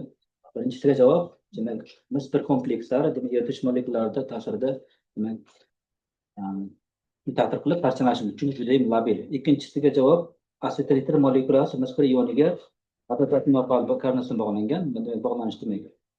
Kavani shuning uchun uni boshqa ligandlarga almashishi demak labil bo'lgani uchun juda oson amalga oshadi. Ikkinchisi, biz tadqiqotlarda hech bir beta tahlilni amalga oshirdik. Buning uchun demak hamma joyda bo'lgan programma Crystal Explorer bepul dasturdan amalga oshirganimizda bunday ta'sirda bo'lishi, ya'ni ayniqsa o'sha benzol yadrosi komplekslarda tibbiy ta'sir bo'lishi kuzatildi. To'rtinchisiga ligand hajmi oshishi bilan ularning eruvchanligi kamayib borishi kuzatildi. Shuningdek, tajribalar bunday komplekslarda demak mollar nurichik koeffitsient ortishini ko'rsatdi. Beshinchisiga perovskit tuman miqdori o'lchami morfologiyasi yuqorida aytib o'tganimizdek faqat bilvosita terrorist hisoblanadi. Bizda chunki mikroskopdan foydalanmaganmiz, elektron mikroskop. Oltinchisiga javob, demak, juda muhim savoldan bittasi, ya'ni o'sha qo'rg'oshin zaharliligi. Lekin agar qo'rg'oshinni solishtiradigan bo'lsa, kadmiyga qaraganda qo'rg'oshin 10 marta zararsizroq. Endi albatta foydalanish kerak maqsad qilgan boshqa ishlarimiz. Yettinchi savolga qabul qilaman, to'g'ri. Oxirgisi, demak, tadqiqotlarda nazar hisoblashni amalga oshirishga harakat qildik. Buning uchun demak, tijoriy vaqt degan dasturni hech qanday mablag' olish imkoni bo'lmagani uchun perovskit nuqtalarida nazar hisoblashni qilaman. Taqdirda kiradigan bo'lsak, birinchisiga javob olingan demak, sezi qo'rg'oshin bramid, sezi qo'rg'oshin yodid, metilamon qo'rg'oshin bramid va metilamon qo'rg'oshin yodid tuman nuqtalarining barqaror vaqt davomida va har xil tashqi omillar yorib ta'sirida demak, ular parchalanadi. Ayniqsa kitortning fizikiy ta'sir qiladi. Ikkinchisini qabul qilaman. Oltinchi taqdirga javob, demak, mazkur komplekslar perovskit nuqtalarining uzoq muddatli barqarorligini baholash bo'yicha tekshiruvlar cheklangan miqdorda olish lozimligini qabul qilaman. Endi muhokamaga o'tamiz. So'z birinchi rasmiy opponent kimyo fanlari doktori professor Ro'zimurod Xolim Nazbekovichga beriladi. Marhamat Olim aka, sizga so'z. Xolim Nazbekovich.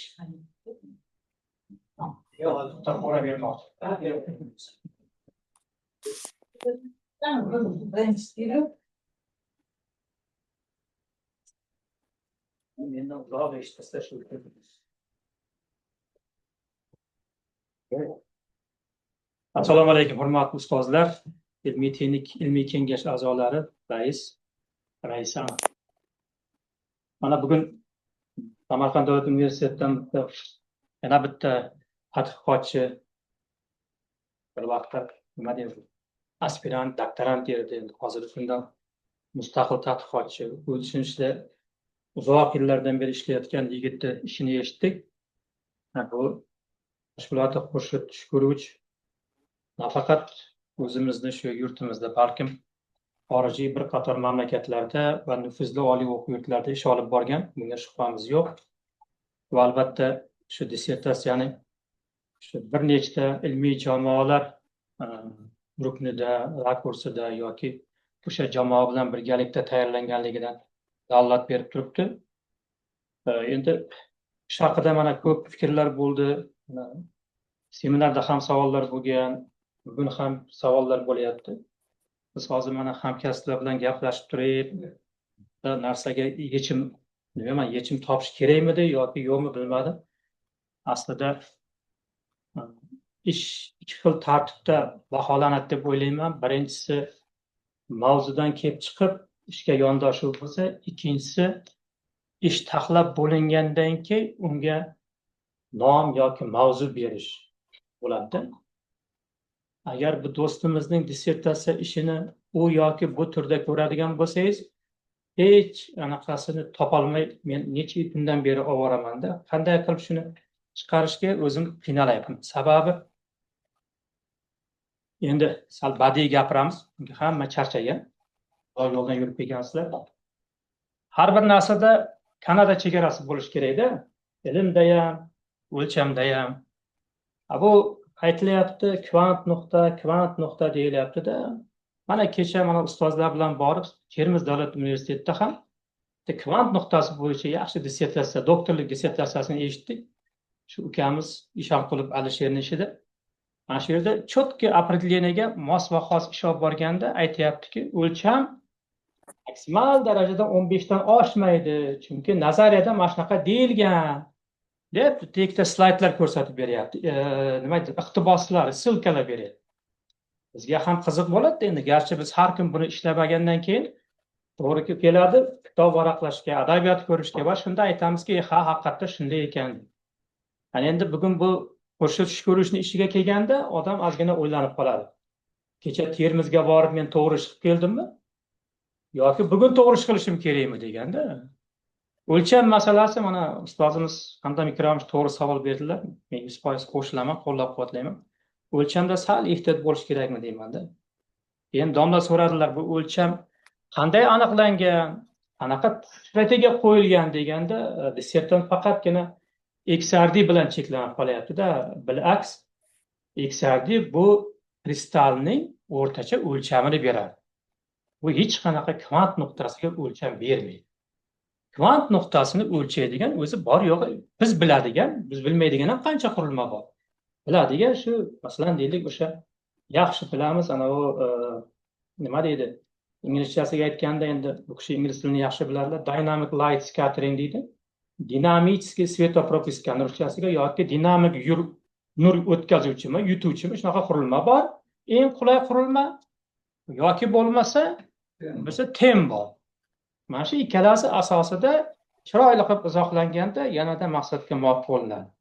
Endi bunaqa fikrlarni men o'zim do'stona fikrlarim, bu albatta bu auditoriyaga o'ziga nima har kim o'zicha baholaydi. Shuning uchun men aytmoqchimanki, mana shu joylarda do'stimiz sal dissertatsiyaga urg'u berayotganda shu yerlarga urg'u berib, mana shularni ochib, yanada ma'lum bir metodikalar, uslublar bilan uni qo'llab va uni izohlaganda dissertatsiya, doktorlik dissertatsiyasi degan bir urg'uga yanada chiroy bergan bo'lardi. Qolaversa, ko'p savollar berilyapti sintetik protokol haqida. Men so'ramoqchi edim. Chunki men bilmasdim. O'tgan safar mana Hamdam Ikromovich bilan Abdumutallib ham opponent bo'lganda, asosiy savolni Alisherga shu kishilar berdi-da, opponentlar. Men o'zim opponent bo'lib savol bermayman-da. Bugun endi savol bermasdan shuni aytmoqchi edim. Mana shu quyosh elementlari, fotokimyoviy tadqiqoti deyilyapti-da.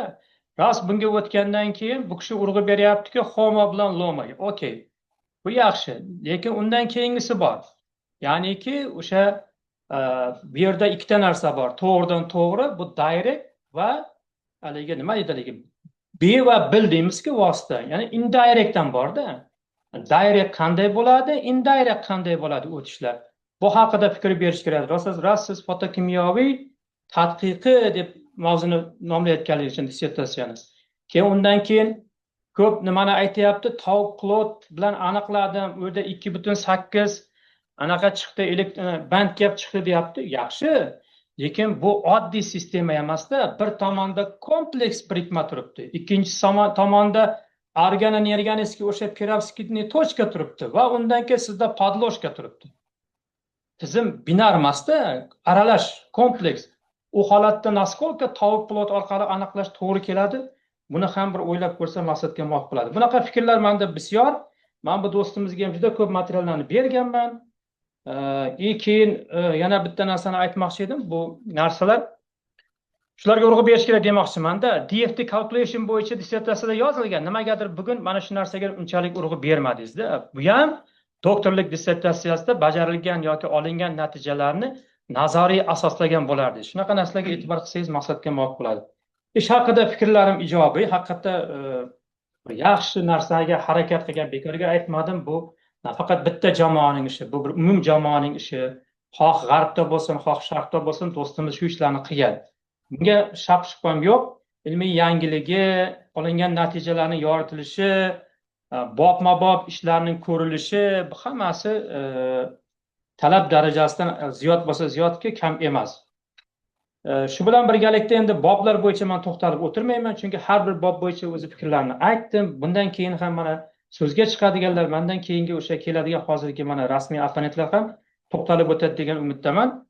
Meni bu dissertatsiya bo'yicha endi kamchilik desam xato bo'lar. Kelgusida inobatga olib, o'zini ilmiy maktabini yaratayotganda mana shu narsalarga sal e'tibor qilsa maqsadga muvofiq bo'ladi degan umiddaman. Demak, ko'rib chiqilgan doktorlik dissertatsiyasi bo'yicha quyidagi fikr mulohazalarni bildirishni joiz deb bilaman. Birinchisi, dissertatsiya ishida keltirilgan umumiy yondashuvlar tahlili va kvant nuqtalar hosil bo'lishining zamonaviy usullariga asoslangan holda perovskit kvant nuqtalar sintezida green technology hozir modaga kirgan asoslangan sintetik protokollarga e'tibor berish lozim edi. Mana domlalar bekorga so'ramadi, qo'rg'ashin deb. Biz o'zimiz bilamiz qo'rg'ashinning qanchalik zararli ekanligini. Lekin zararli bo'lsa ham KPDsi katta deb shundan qochmayapmiz. Lekin domla to'g'ri aytdilar hamda mikron. Bu yerda qo'sh bor yoki gibrid bor va hokazolar bor. Shular bilan solishtirganda maqsadga muvofiq bo'ladi. Ikkinchisi, tadqiqot obyekti sifatida o'rganilayotgan kvant nuqtalar sistemalarining shakllanish tendensiyalari va mexanizmlarini nazariy yondashuvlarga tayangan holda eng so'nggi modellashtirish usullari asosida tafsillash mazkur ishga o'zgacha tus bergan bo'lardi. Bunda tarkib, tuzilish, o'lcham va fotoelektron xossa tandemidan kelib chiqqan holda asoslashga diqqatni qaratish maqsadga muvofiq bo'ladi. Shuning uchun men bekorga aytmadimki, ras tarkibni siz aralash berdingizmi, tuzilishni kompleks bilan perovskit holatda beryapsizmi, undan keyin o'lchamni siz albatta o'sha diapazonda saqlashingiz kerak edi va shundan kelib chiqqan holda fotoelektron xossani izohlab berishingiz kerak edi. Mana do'stimiz Davron xuddi shu savolni sizga bergandi, lekin savoliga javob ola olmadi shekilli. Keyingisi, mis bir komplekslarning erituvchi ta'siri ostida bu savol bo'ldi auditoriyadan. Erituvchi ta'siri ostidagi strukturaviy o'zgarishlari, mexanizmi yanada chuqurroq muhokama qilinishi, shuningdek qo'shimcha eksperimental yoki nazariy dalillar bilan tasdiqlanishi, ligand tuzilishi va fotofizik xususiyatlar o'rtasidagi bog'liqlikni ko'rsatish uchun ko'proq miqdoriy tahlillar keltirilganda mazkur ish yanada boyigan bo'lardi. Va keyingisi qo'llanish qismi bo'yicha bu bo'yicha ko'p savollar bo'lyapti.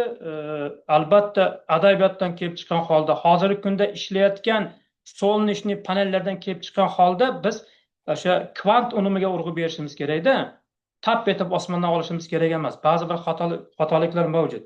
Ularni inobatga olishingiz kerak. Qo'llanish qismida ayniqsa o'sha dye-sensitized solar cell va tandem quyosh elementlarida qo'llanilgan sezgirlashtiruvchilarning ishlash ko'rsatkichlariga oid ma'lumotlar mavjud zamonaviy materiallar bilan batafsil taqqoslansa, taqdim etilayotgan ilmiy ishning samaradorligi yanada yorqinroq namoyon bo'lgan bo'lardi. Keltirilgan fikrlar dissertatsiya ishining umumiy qiymatini kamaytirmaydi. Ish Oliy ta'lim fan va innovatsiyalar vazirligi huzuridagi Oliy asosiy komissiyasi talablariga javob beradi va muallif Toshpo'latov Xurshid Shukurovning quyosh elementlari uchun mis bir komplekslari va perovskit kvant nuqtalari sintezi va fotokimyo tadqiqoti mavzusidagi 020001 noorganik kimyo va 020012 nanokimyo, nanofizika va nanotexnologiya ixtisoslari bo'yicha kimyo fanlari doktori, Doctor of Science ilmiy darajasini olish uchun loyiq deb hisoblayman va tavsiya qilaman. Rasmiy opponent professor Uzmarov. Rahmat. Oldingi kattakon. Marhamat, so'zni talabgorga beramiz. Ko'rsatilgan taklif va kamchiliklarga javob berish uchun. Avvalambor hurmatli professor Olimlar Bekovga mening dissertatsiya ishimni va avtoreferati bilan tanishib, o'zining qimmatli fikrlarini bildirgani uchun minnatdorchilik bildiraman. Ruxsatlarimiz bilan kamchiliklarga o'z fikrimni bildirsin. Birinchisi, bu juda ham o'rinli haqiqatdan ham o'sha yashil texnologiya, o'sha yashil ekologiya, yashil kimyo hammasi bu eng muhim hodisa, lekin bizlar ishda ko'proq perovskit nuqtalarining unumini oshirishga qaratganimiz uchun o'sha narsaga urg'u kamroq berganmiz. Ikkinchisi, yuqorida ta'kidlangandek, nazariy hisoblashlar uchun ko'pchilik bizlarda mavjud bo'lmagan dasturlar bor, shuning uchun albatta bo'sha kamchiliklar yo'q qo'yilgan. Ikkinchi kamchilikda juda taklif o'rinli, bunga roziman. Boyagi sizga o'sha istak barcha o'sha kiritish etdan chiqqan bu yerda dissertatsiyada bor. Valent hududdan o'tkazib o'tishi bu direktlarda, chunki bu yerda qonun qildan o'sha elektron ko'chish yo'l beradi. Rahmat.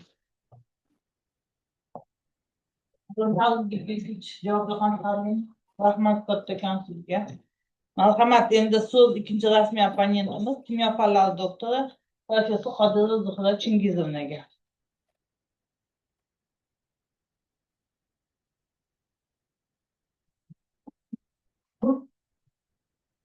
Я, с вашего разрешения, остановлюсь только на замечаниях. Да. И вот один комментарий, да. Профессор Разимурадов очень подробно рассказал о достоинствах, каких-то недостатках, которые он увидел в этой работе с точки зрения как бы специальности по нанотехнологии и нанохимии. Но поскольку моя специальность неорганическая химия, я остановлюсь больше на неорганической химии. Хотя хочу сказать, что по поводу квантовых точек, к сожалению, в связи с недоступностью у нас очень таких дорогостоящих как бы методов исследования, как там трансмиссионная электронная микроскопия, ну и ряда других, конечно, хотелось бы это увидеть. Вот. Но я думаю, что наш диссертант сегодня очень подробно остановился на анализе, вот, например, стоксовских линий по романовской спектроскопии, значит, комбинационного рассеяния, которое, в принципе, позволяет нам говорить о том, что квантовые точки образовались. Ну и в совокупности ряда других методов. И особенный интерес меня здесь вызвало набор лигандов, которые он выбрал в качестве исследования для получения сенсибилизаторов. Но, тем не менее, с учетом требований нашего высшей аттестационной комиссии, хотя эта работа, безусловно, предоставляет такую фундаментальную взаимосвязь состав-структура-свойства, в частности, значит, мы хотим, я бы хотела услышать более как бы детально, подробно вот именно об этой взаимосвязи. И возможно ли сравнить морфологию, кристалличность, физические, спектральные и другие свойства материалов с и без квантовых точек, которые были приготовлены, значит, в растворе и твердой фазе механохимическим способом. Второй вопрос.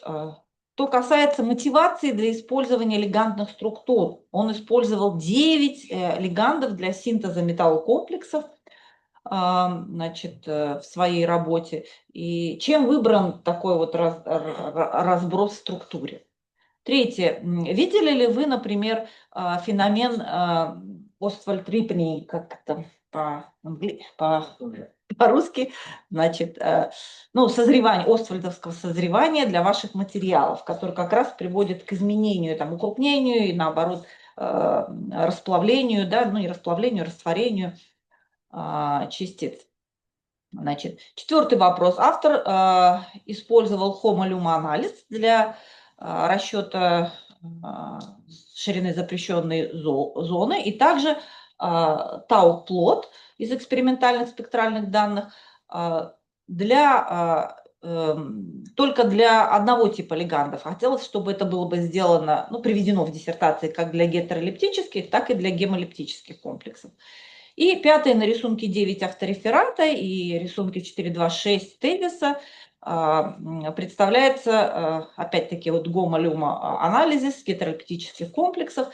И я считаю, что лучше бы добавить в вывод по поводу высшей занятой молекулярной орбитали, что это гибридная орбиталь, делокализованная через d-орбитали центрального медного атома и p-систему электронно донирующих триарилоаминных заместителей.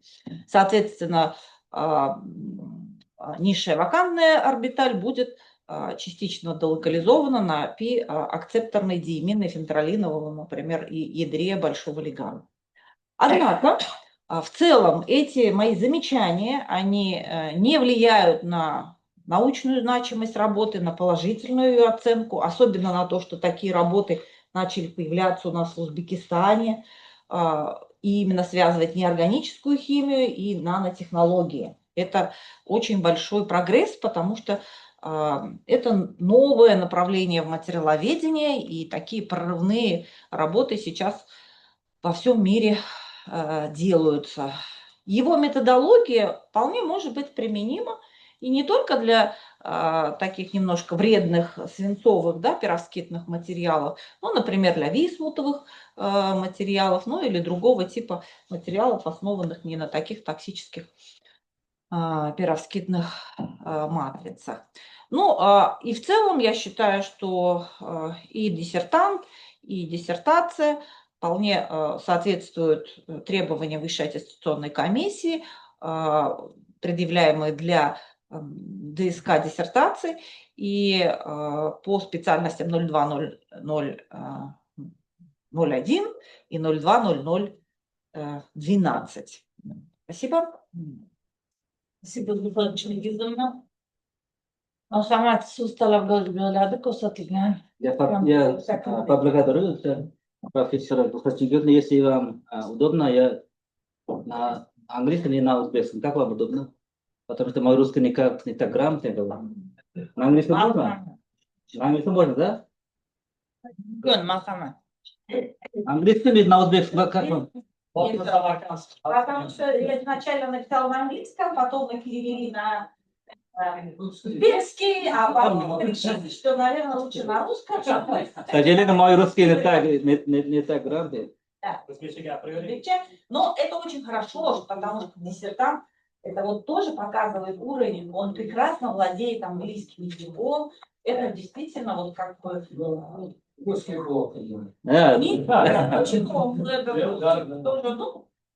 Сейчас вся наука стремится к английскому.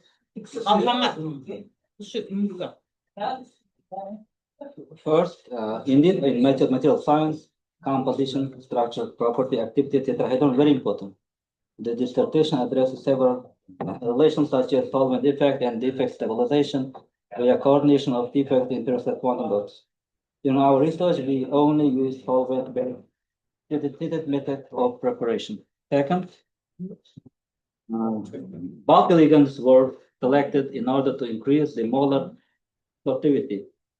Diphosphine ligand was chosen to prevent the molecule transforming in planar structure. Thiocyanate ligand was designated to keep the absorption maximum to the red region. And third, unlike the case of the traditional quantum dots, we did not encounter osmolar ripening, where small molecules dissolve and large molecules tend to precipitate. In our case, defect formation is responsible mainly for the dimension of quantum dot stability. And I accept first and first comment. Thank you.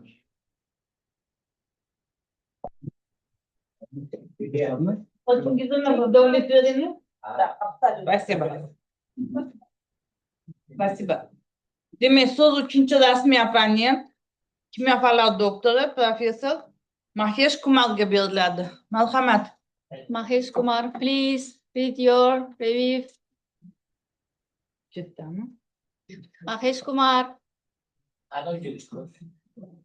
Yes. Hello. Can you hear me?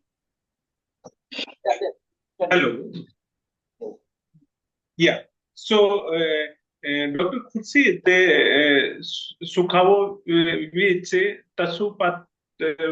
Tasuputato, he has done a wonderful work on the perovskite solar cells. He has improved basically their properties. He has synthesized the quantum dots, which are helping in improving the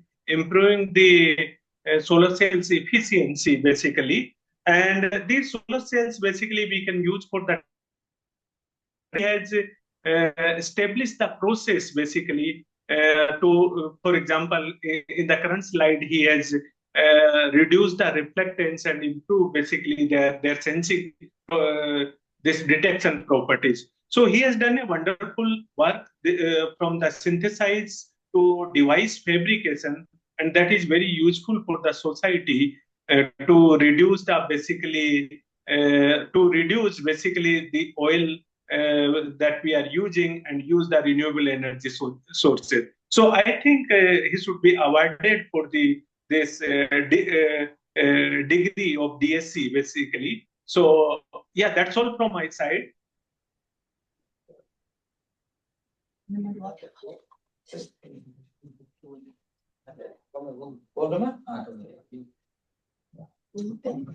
Marhamat, so'z demak talabgorga beriladi.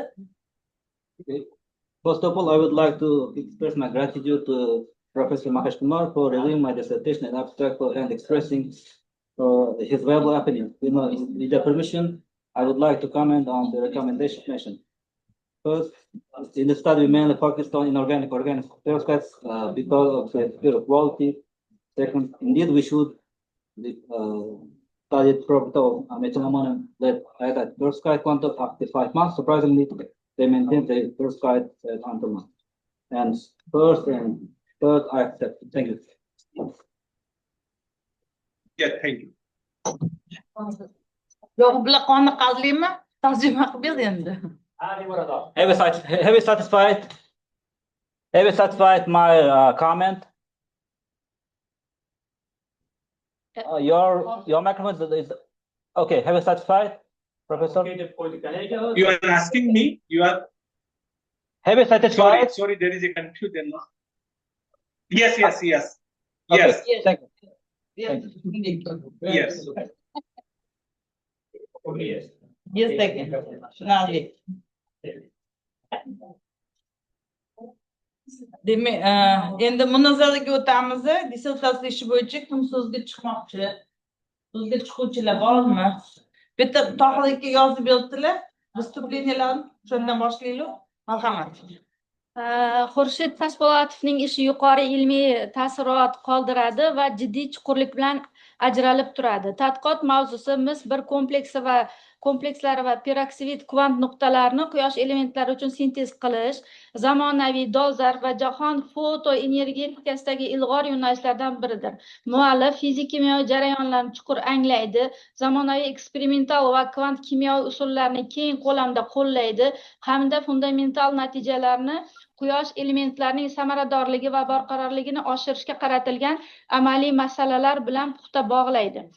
Ishning ayniqsa qimmatli jihati kompleks yondashuv, materiallarni sintez qilish va tuzilish jihatdan tavsiflashdan tortib, fotofizik o'lchovlar va tandem tizimlardagi amaliy sinovlargacha bo'lgan bosqichlarni qamrab oladi.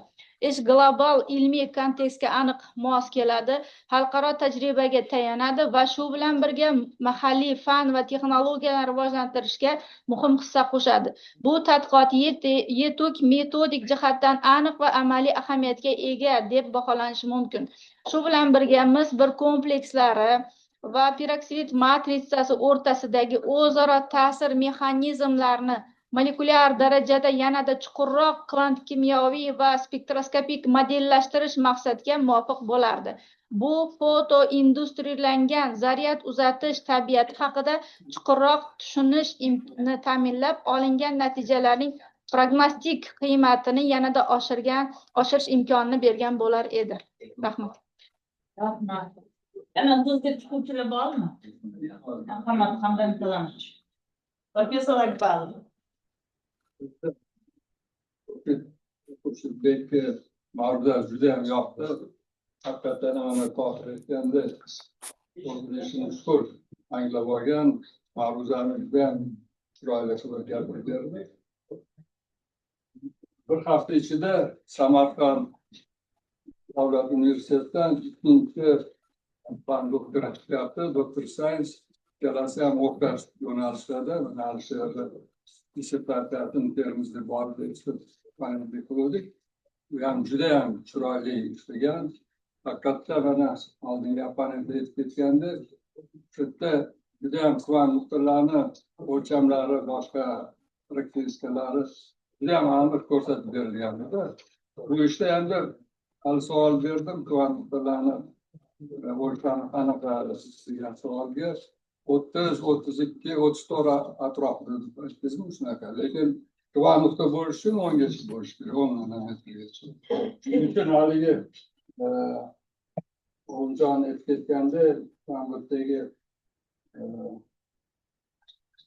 dissertasyonu mavzusu sağlanacak. Doğru kelimetle işte. Onun için asosan koyulgan maqsadlarga erishilgan, judayam yaxshi ish qilingan, ayrim kamchiliklarni hisobga olmaganda ish bizga norganik kimyo va ikkinchi yo'nalish kimyo analitika va nanotexnologiya yo'nalishlariga mos keladi. Bu ishni qo'llab quvvatlashimiz kerak. Rahmat. Rahmat Hamdam Ibrahimovich. Rahmat. Qodir Shahnoza Abduhaliyeva. Hozir mana ustozlar, mutaxassislar juda yaxshi fikrlarni aytishdi. Ish yuzasidan endi ish bor joyda ekan. Естественно, shunda rivojlanish bo'ladi. Kamchilik bo'lmay qolsa, unda ish уже rivojlanishdan to'xtaydi deb qaraladi aslida. Men Xurshidbek to'g'risida ikki oyda aytmoqchi edim. Shunaqa murakkab sistemalarni tanlab, shuni ichiga kirib, shu darajada uni yoritib berib, ilmiy jamoatchilikka yetkazib, mana uni maqolalar ko'rsatyapti.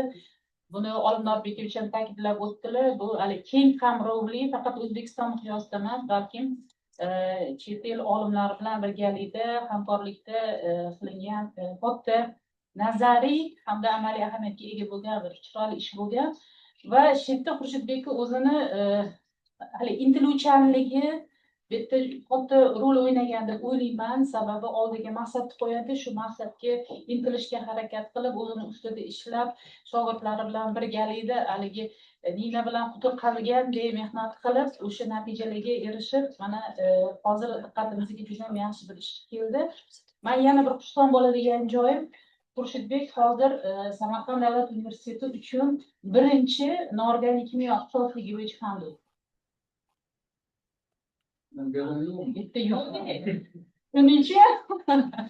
Shuning uchun men xursand bo'ldim. Shuning uchun noorganik kimyogarlarni hozir maktabi shakllanadi. Erta asosan analitiklarda, kimiklar bor edi, fiziklar bor edi. Lekin noorganik kimyo bo'yicha, haqiqiy noorganik kimyo ixtisosligi bo'yicha ishlayotgan demak olimlar, fan doktori yo'q edi. Bu birinchi noorganik kimyo bo'yicha fan doktori bo'lyapti Samarqand davlat universiteti uchun. Bu juda ham katta natija. Ya'ni kimyo bo'yicha ikkinchi. Kimyo bo'yicha ham endi u ikkala dissertant ham o'zini yo'nalishiga ega. Ya'ni Alisher o'zini ilmiy maktabini shakllantiradi, Xurshidbek bo'lsa o'zini ilmiy maktabini o'sha bitta tashkilot ichida shakllantirishadi deb o'ylayman. Va xursand bo'layotgan tomonimiz shu, haligi noorganik kimyoni nanokimyoga bog'lab turib, Nusrat Akazamchi rahmatli aytardilar. Nanokimiya bu organikadan chiqqan o'zi dedilar-da. Haqiqatda ham shunga hozir Amin bobomiz komplekslarni bu sohaga ishlatilishi, ularni o'rganilib, amaliy tavsiyalar berilishi bu albatta noorganik kimyoni nazariy yutug'idan tashqari yana amaliy demak tavsiyalari borligidan dalolat beradi va bunga mehnat qilib bu o'zini ustida ishlab, shu maqsad qo'yib, shunga yetishib, bunaqa chiroyli bir ish olib kelgani Xurshidbekka hali yutuq hisoblanadi. Bu yo'nalishda omad tilaymiz. Maktabingizni shakllantiring endi. Organiklarni soni ko'paysin, Samguda ham va shunaqa chiroyli ishlar bilan shug'ullanishda to'xtamanglar. Va mana hozir opponentlarimiz o'rinli sizga tavsiyalar berishdi. Bu kelgusida shogirdlaringiz uchun bir reja sifatida, dastur sifatida sizga juda ham qo'l keladi. Siz belgilab bera olasiz, qaysi shogirdingiz qaysi yo'nalishda qanaqa ahamiyatli tomonlarni ochib berishga harakat qilish kerakligi to'g'risida sizda tasavvur bor уже. Chunki mana hurmatli opponentlar buni juda ham yaxshi ta'kidlab o'tishdi. Bu narsaga albatta ahamiyat berish kerak bo'ladi kelgusi ishlarda, shogirdlar ishlarida. Xudo xohlasa bir chiroyli ishlarni yana kutib qolamiz noorganik kimyo sohasida ham. Sizga omad tilaymiz va hurmatli kengash a'zolari hammanglarni bu yigitimizni qo'llab quvvatlasanglar, ovoz bersanglar, mana hozir bir yaxshi ikkita yo'nalishga bir chiroyli olimni tayyorlagan bo'lamiz va demak Samguda ham ilmni rivojlanishiga Yanada qo'shilgan bo'ladi. Shuning uchun hammanglarni uyimizni qo'llab-quvvatlashinglarga chaqiraman. Rahmat.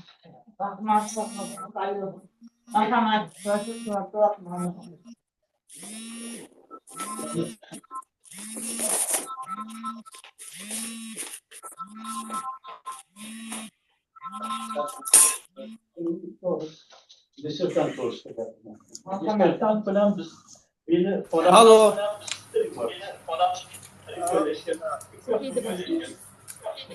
Lapa aka? Yaxshi rahmat aka. Endi hozir yordim. Telefonniklarni zo'qini o'chiringlar.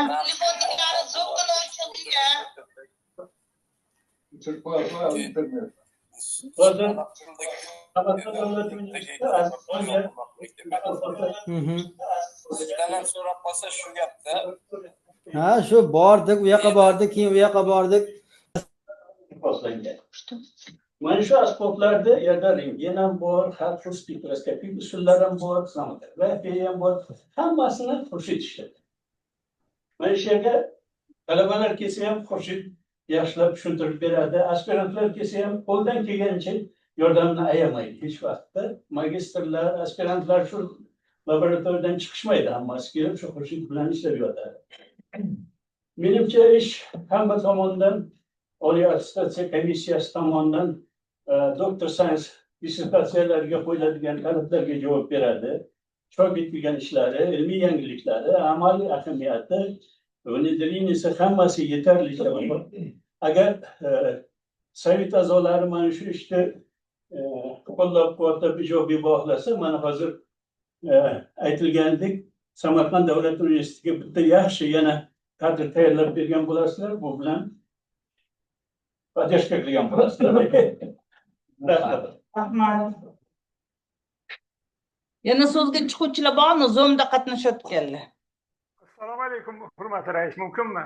Kengash a'zolari, assalomu alaykum. Marhamat. Men ishda tinglab juda maza qildim, juda dolzarb ish bajarilgan, katta hajmda bajarilgan.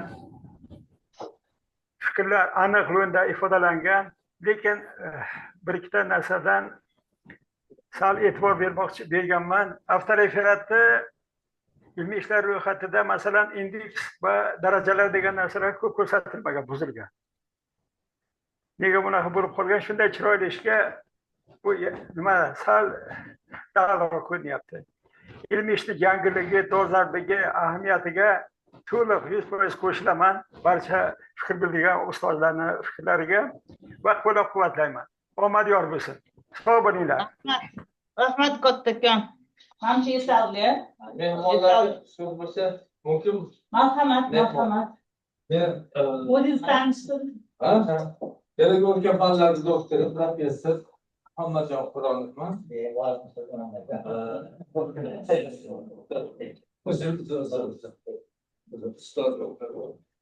Men Xerkim qishlog'i nomidan gapirmoqchiman.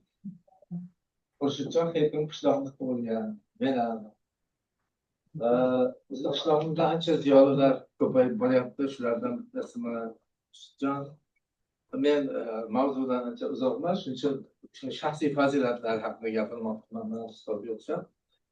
Xurshidjon fe'li, xarakterini ko'rib turibsizlar. Eng erta kelib, eng kech ketadigan xodimimiz hammaga bag'rini quyoshday ochiq, yaxshilik, yorug'lik tarqatadi deydi. Xurshidjon ilmning propagandisti, ilmning targ'ibotchisi, ma'rifatchi. Chunki qishlog'imizni maktabiga bir necha marta yuzlab kitoblarni olib kelib sovg'a qilganligini men guvohman. Bundan tashqari qishlog'imizni maktabida bolalar bilan ilmiy suhbatlar o'tkazadi. Ma'rifiy suhbatlar o'tkazadi. Mana shunday fazilatlarga ega. Men o'ylaymanki, bugun biz quyoshni o'zimizga ishlatmoqchi ekanmiz. Juda ulug' ish boshlaganmiz. Nanotexnologiyalar buni men uddalaydib deb o'ylayman. Va demak, quyoshni o'zimizga ishlatishda o'zbeklar peshqadami bo'layotgan ekan va peshqadamlar qatorida Xurshidjon o'tirgan ekan. Xurshid so'zining ma'nosi nima?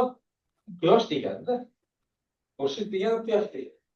Shuning uchun ulug' ishda katta mehnat bilan mana chet ellarda zahmat chekib mana O'zbekiston olimlarini birinchi qatorida ulug' ustozni professor Nasimovni rahbarligida mana sizlarning muhokamalaringizda o'tayotgan ekan.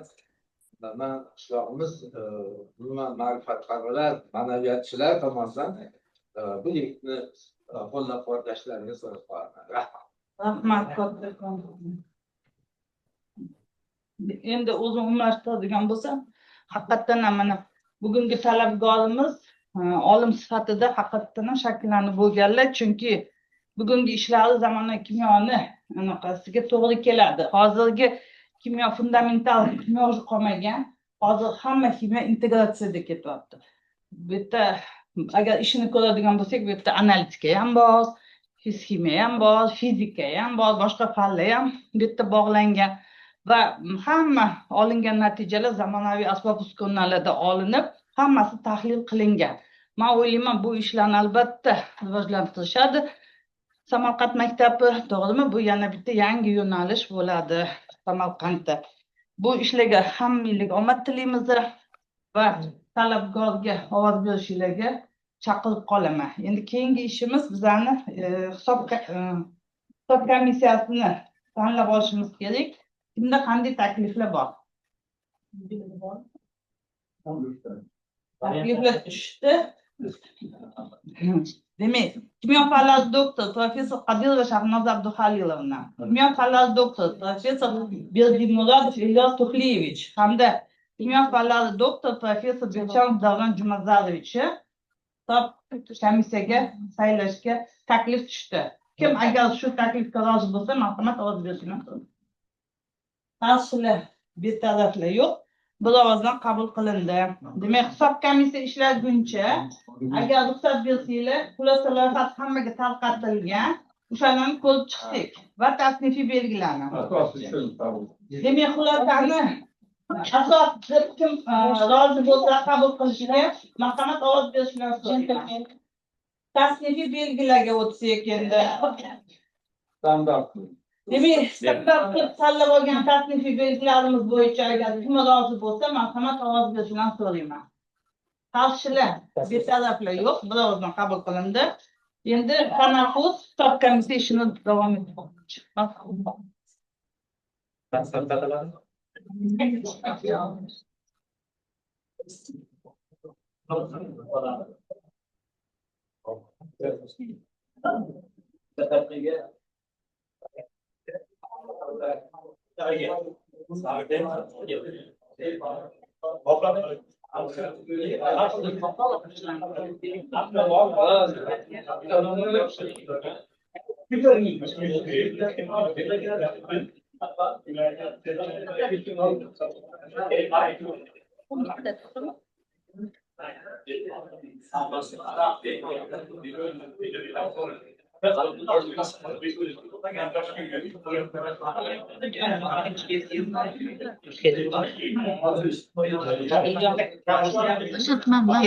Versiz bula veririz.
Nurali.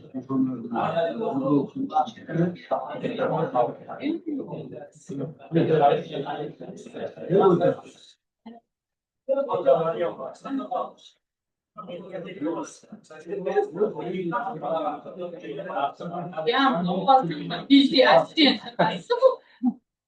Onu da dersin ki devam ettirelim. Tamam,